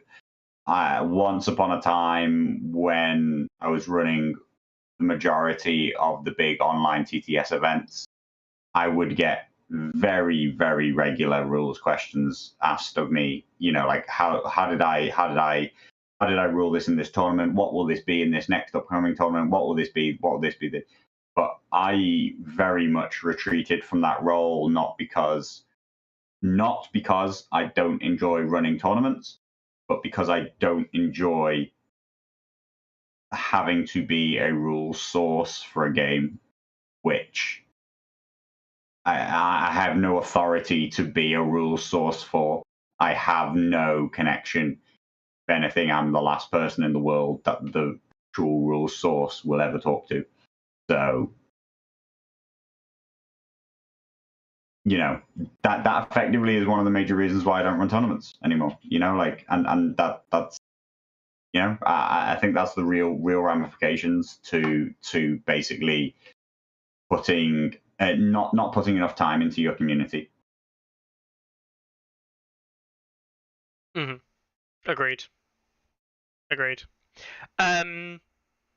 Ilias asked what were the rules that we disagreed on. The problem is that I'll bring up the questions. They're not that far back for me. No, I've got them here actually. But Free Folk or Dagmar playing coordination tactics. Can you play a start of turn order on the unit that you copy the abilities from? So let's say Warcry, for example, knowing that the unit had already used Warcry earlier that turn. So if I'm Tormund and I'm copying to Carlo, who's now fake Tormund, I've already Warcried this round. Can Carlo now Warcry this round? I would typically rule it as no. I purely rule it from a no perspective because I think it should be no, personally. And if it's not no, then it leads into all kinds of... Depends what it means by an unused start of turn order. Yes. As far as I'm concerned, I just gained Warcry and I haven't used it. So I have an unused start of turn Warcry. Yeah. Mickey might have used it, but I haven't used it, so I have an unused start of turn. Now, while I can actually, and I do think, I've seen, I was chatting with MCXL, he does actually have not a compelling argument, would be the wrong way, but he does have a reasonable argument to say that Carlo could Warcry this turn because of that. But I will always say that if you copied the abilities again, Carlo has already Warcried this round, even though he hasn't got Warcry anymore, or didn't have Warcry. So regaining Warcry, he has still used it this round. So he couldn't Warcry 2 more times. Because he's already used it effectively. But then you're tracking, and the bit I don't like is you're tracking whether or not you've used something on somewhere that doesn't have a way of tracking it easily. But that's a personal, I think that you can't do that. But again, there's nothing to back that up in the rules whatsoever. Paul, just specifically, there is no rule stacking here at all. I did not have Warcry, and then me being a unit in this case, this is quite weird. Yeah, me and Carlo are units in this analogy. Yeah. I'm a Peter's the unit player. of raiders. He's a unit of raiders. He has Torment in him, right? So he has Warcry as a start of turn ability. Coordination tactics means that we now share our abilities, or more specifically, all of my abilities are copied to him, and all of his abilities are copied to me. I have not gained a duplicate of an ability. I have gained Warcry and Stalwart, in this case, a Torment. Can I trigger Warcry? And does it depend on whether or not the thing that I just copied it from had already used it? Which also has weird ramifications as well. We already know that if a attachment, which is, again, I don't like this, but it makes sense to me. If an attachment has used an ability, and if you move that same attachment, it carries its moved status with it. Which means that for all intents and purposes, if you imagine, rather than the units on the board for a second, but the cards, if you put an order token on that attachment, then the order token, if you moved the attachment card, would follow the attachment card. But that has a second problem, which is, okay, has the unit that you've left used that ability this round? Because it had, but now it hasn't. So, for example, you could Lannister Supremacy from Tywin, specifically using Tywin as the source of Lannister Supremacy. He could then get assassinated, then you could get attacked again, and the guardsman that he's in could use Lannister Supremacy because the first instance was used on Tywin, not the guardsman. Even though you definitely couldn't use Lannister Supremacy if you put Tywin in guardsman twice in a round. We know that to be the case. But you could do if Tywin got assassinated in between. Maybe? I don't know. Yeah. The thing is like the difficulty is you could answer that stupid hypothetical of stupid. like, that's stupid, it doesn't happen. But the problem with coordination tactics is this is happening regularly again and again. It's happening in basically every single free throw game. And Dagmar games. With Relentless. And it is an entire pretext around which I built Dagmar builds. Yeah. Right? So it's actually, I mean, there's a line of thought, there's a line of argument that says the intent, which is very loose, the intent is that when I copy Warcry over from Mickey's unit, and it hasn't been used by Mickey, the other most extreme angle, that when I use it, it's used for both of us. Yes. Because I copied the ability, right? Like I didn't, and there's nothing on the card that indicates necessarily whether that's right or wrong, but the community has mostly landed in this middle ground of acceptability, which is you can use it if the other unit hasn't used it yet, but you don't use it up for the other unit, which is weird. I mean, the other two things that come off of it were basically roughly the same around like a Jack and Agar reoccurring, an attachment which died the round, and also whether or not you could use once per game abilities if they've been used or not, and whether that then gives you, because that's the new one that's come up, right? Which is John in Free Folk can now be copied, and he has a once per game ability. His doesn't work. His doesn't work because it's a timing issue. Start a round. Start a turn. So start a turn, but the problem being is that you can't activate it on the unit that didn't have it because it's the same trigger timing, and it isn't an order. Therefore, the coordination tactics doesn't allow you to trigger it on the new unit. Yeah, I did think that one had effectively resolved itself, but basically, the weird one, like the actual one that's strange to me, which is a ruling that they have in the FAQ, is Jack and attachment. When you copy Jack and attachment and replace him with a previously destroyed attachment, he has used any orders that he's used that round.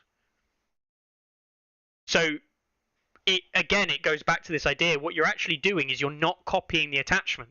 What you're doing is you're taking the attachment card with that order token on and now putting it over in that unit, basically. Like you're not playing what the board is and the state of things are on the board.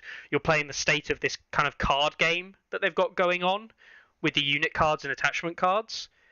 And that ruling, while I don't disagree and say like, oh, that's really stupid, or it's just It is stupid. tracking. It is stupid. It's just tracking for tracking's sake. That seems way more complex than it need be. Yeah.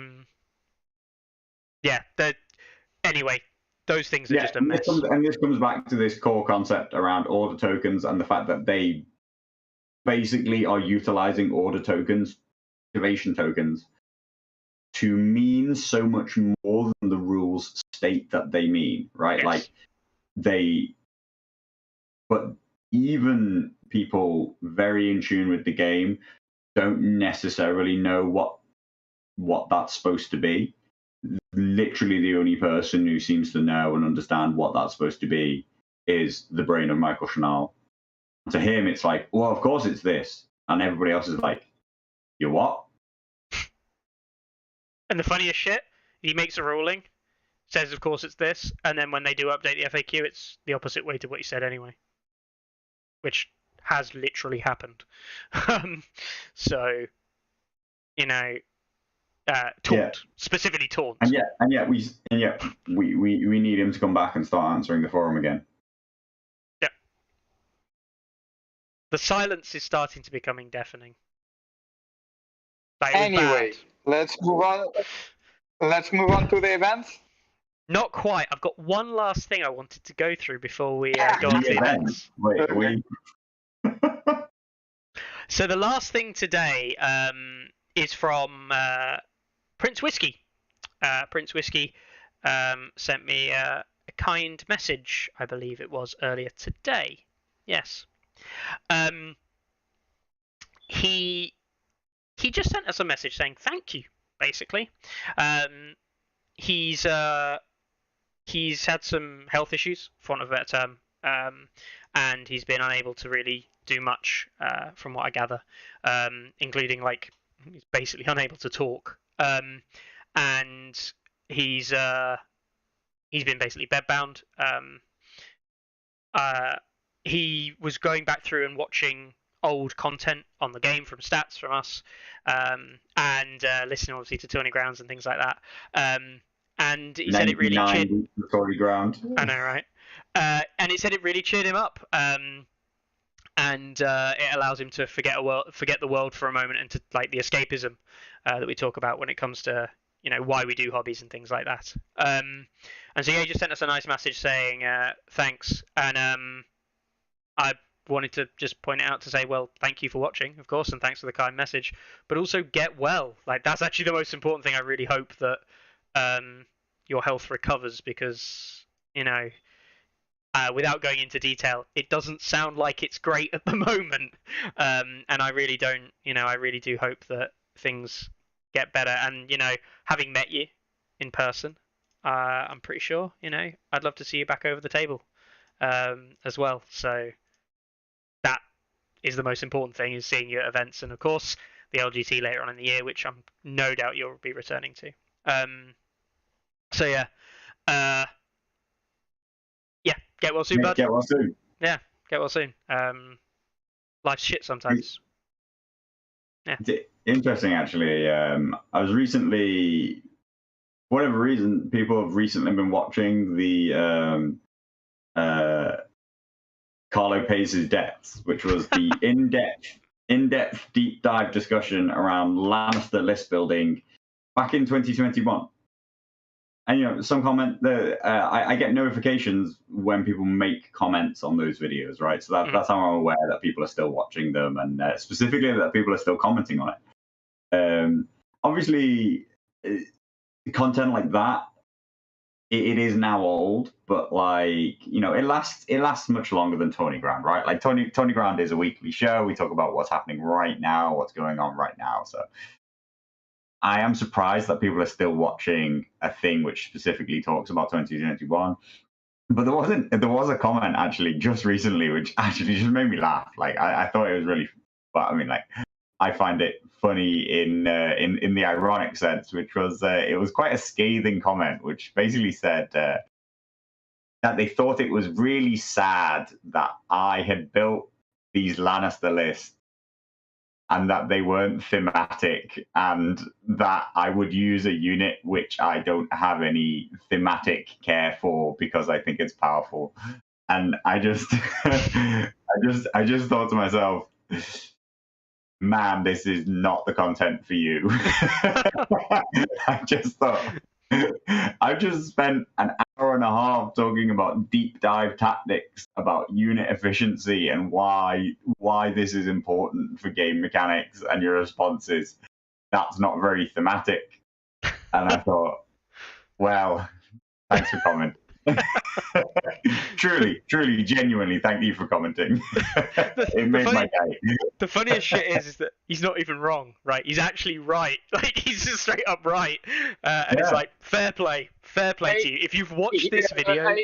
Carlo, it makes me uneasy when, thinking that I'm on a podcast when I'm not the least nice person. Hey, well, someone's got to be the bad boy of Song of Ice and Fire. Hey, I'm really hoping some of the other... I know that Lords of the North have started doing some more stuff, which is great.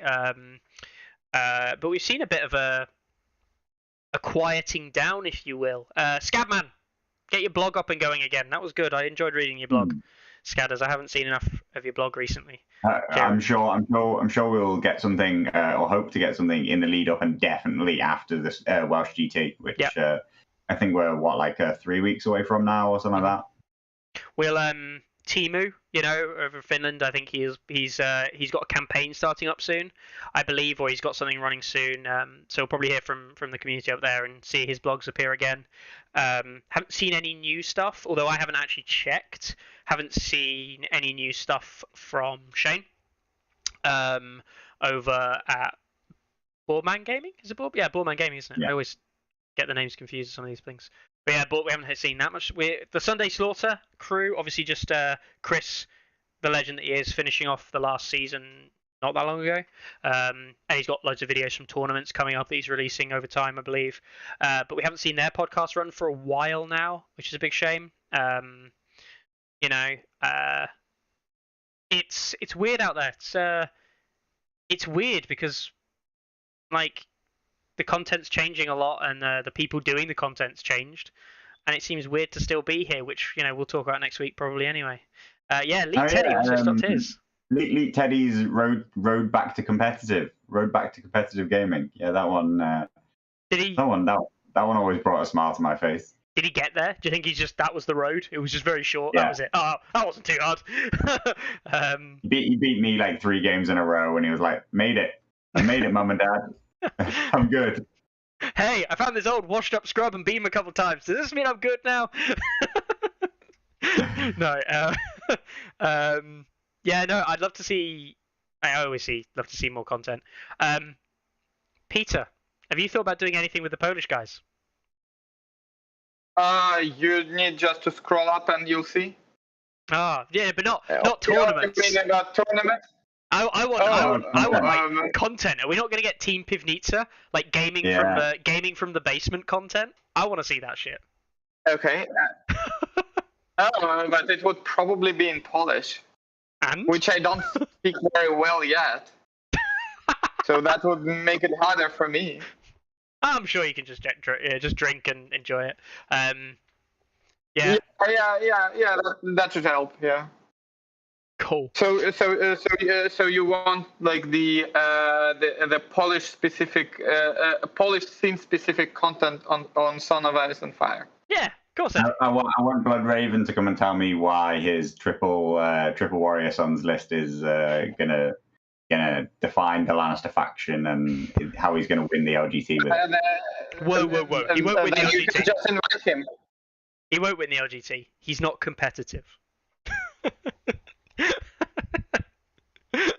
I mean, No. all past experience indicates that Bloodraven is actually really into the Lannister faith theme. He's really in And it for the plays them lore. only for thematic reasons. He's only in it for thematic reasons. Yeah. Anyway, Peter, go on. Oh yeah, right. When I also criticized this tournament about not having enough rounds, he said, "Well, that matters." Something along the lines that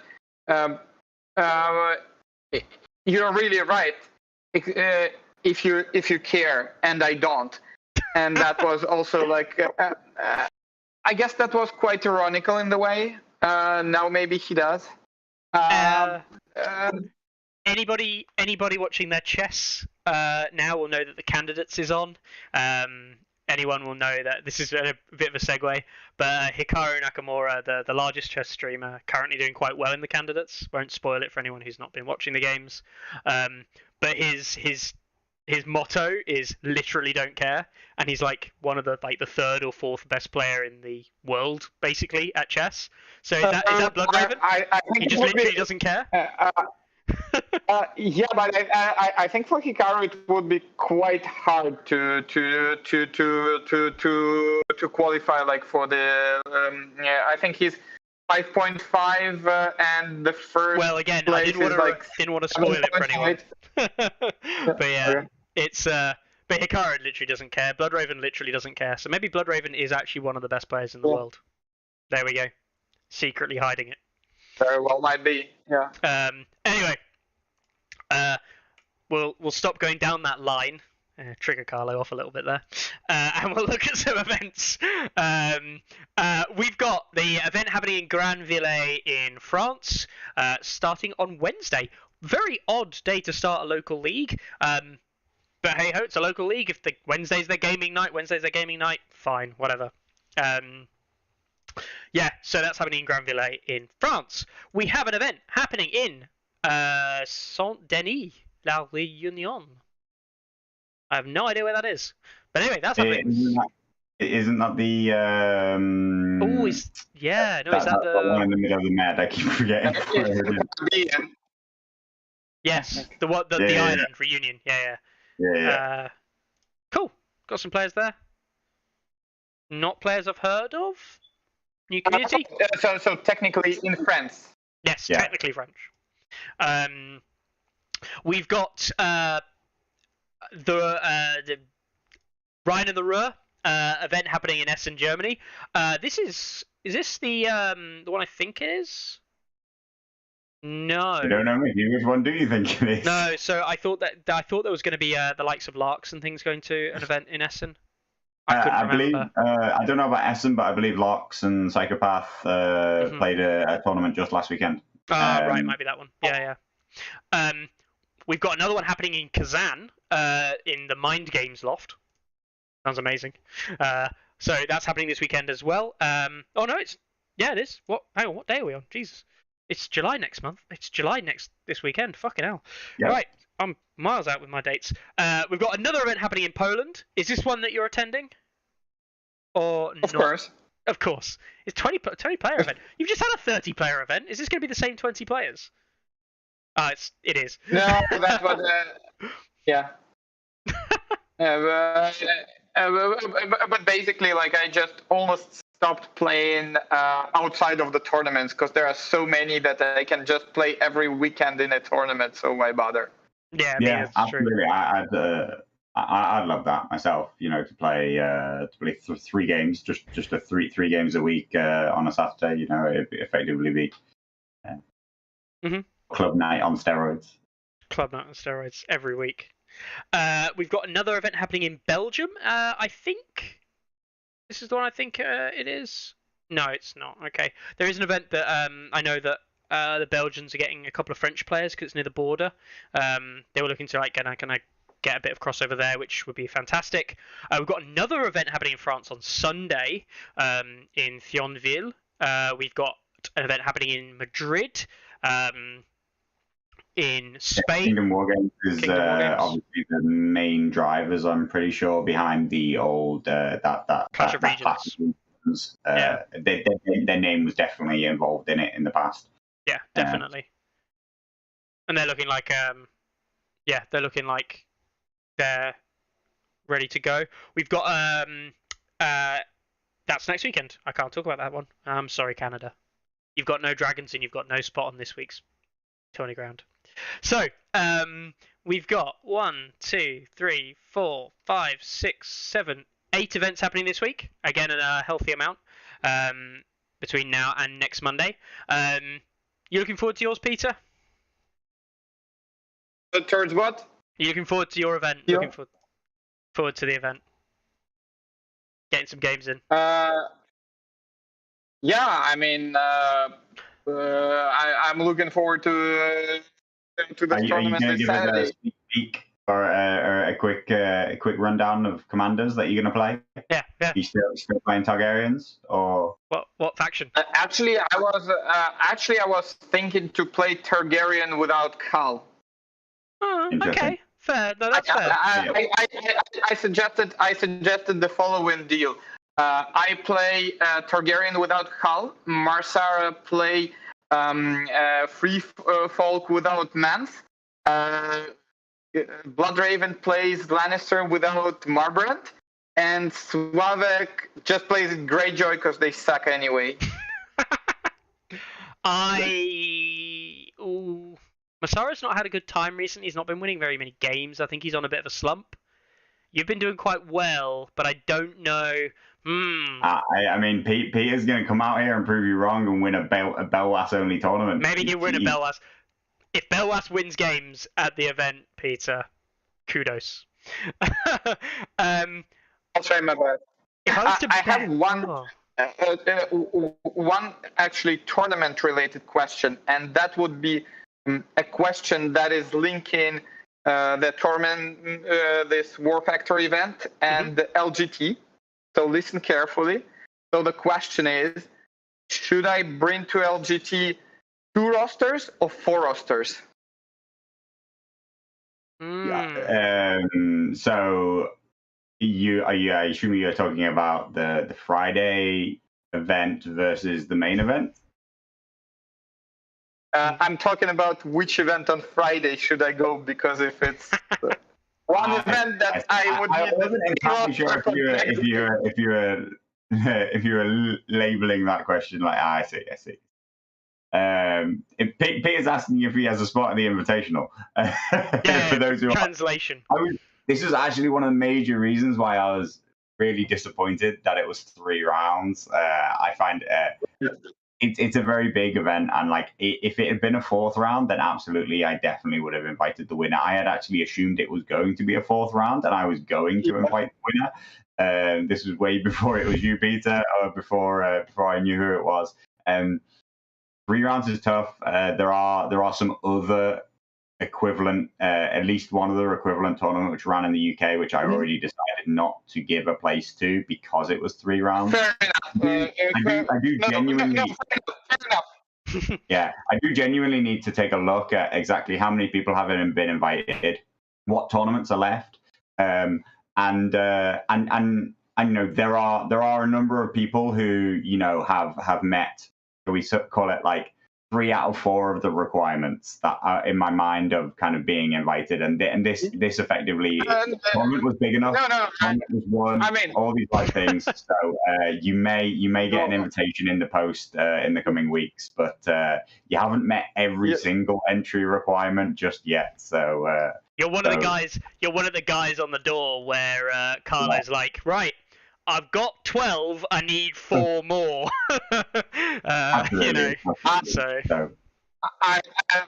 Either way, then I will be fine bringing Joffrey and beating your asses on Friday. Fair enough. Yeah. Can't wait to see it. Oh, right. Not Tywin. I mean, I'm waiting while they actually they will play Joffrey so badly that he gets where he deserves to. So. We'll see. Waiting for people to actually take on the challenge of Joffrey and lose with him to make him even worse. Yeah. I just actually, before we call it for the week, I am actually going to see who is it still Tywin, or neutrals I should say, propping up. It is. No. Rob Stark has snuck down underneath neutrals. Oh, Okay. Rob Stark. Okay. Challenging Rob Stark. What a fool. 10 activation Stark. Did Swabek What run a is lot it? of Rob? No, he didn't. A 10 activation Stark list. Try it. Anyway, at that point, guys, we'll leave it there. Poor Rob Stark. Thank you very much for tuning in, everyone. Again, thank you very much, Peter, for being here with us. Next week will indeed be the 100th episode. Me. We'll do some fun things, I think. I don't really know. We'll see what's got planned. We'll see what I end up getting done. with a glowing insights as to what you'll receive. How could you possibly not turn up now? So Carlo hasn't seen these yet because they came today. But I did get some effectively our pre-order, for want of a better term, of something that I said to Carlo was going to happen a while ago. But I had to take the plunge and actually do it. So I'm going to show those after stats, so you don't get to see them this week. Plus, you wouldn't like them anyway; they're terrible. But next week there might be a thing that patrons would enjoy. So there you go. But also a thing that other people might want to enjoy and potentially compete for at some big events coming up. And apart from that, what else we got? Oh yeah, we might have something else, but we'll have to see if they say yes. More keen insights like that. How could you not be there? I know, right? The mystery is palpable, guys. The suspense is killing even me. Yes, the shroud of unknowingness has clouded even my judgment. Right, anyway, with that, we will leave it for the week. Thank you very much for all tuning in. Again, thank you, Peter and Carlo, for joining me again. And we will catch you all next Monday. Thank you, guys. Bye now. Ready, aim, release!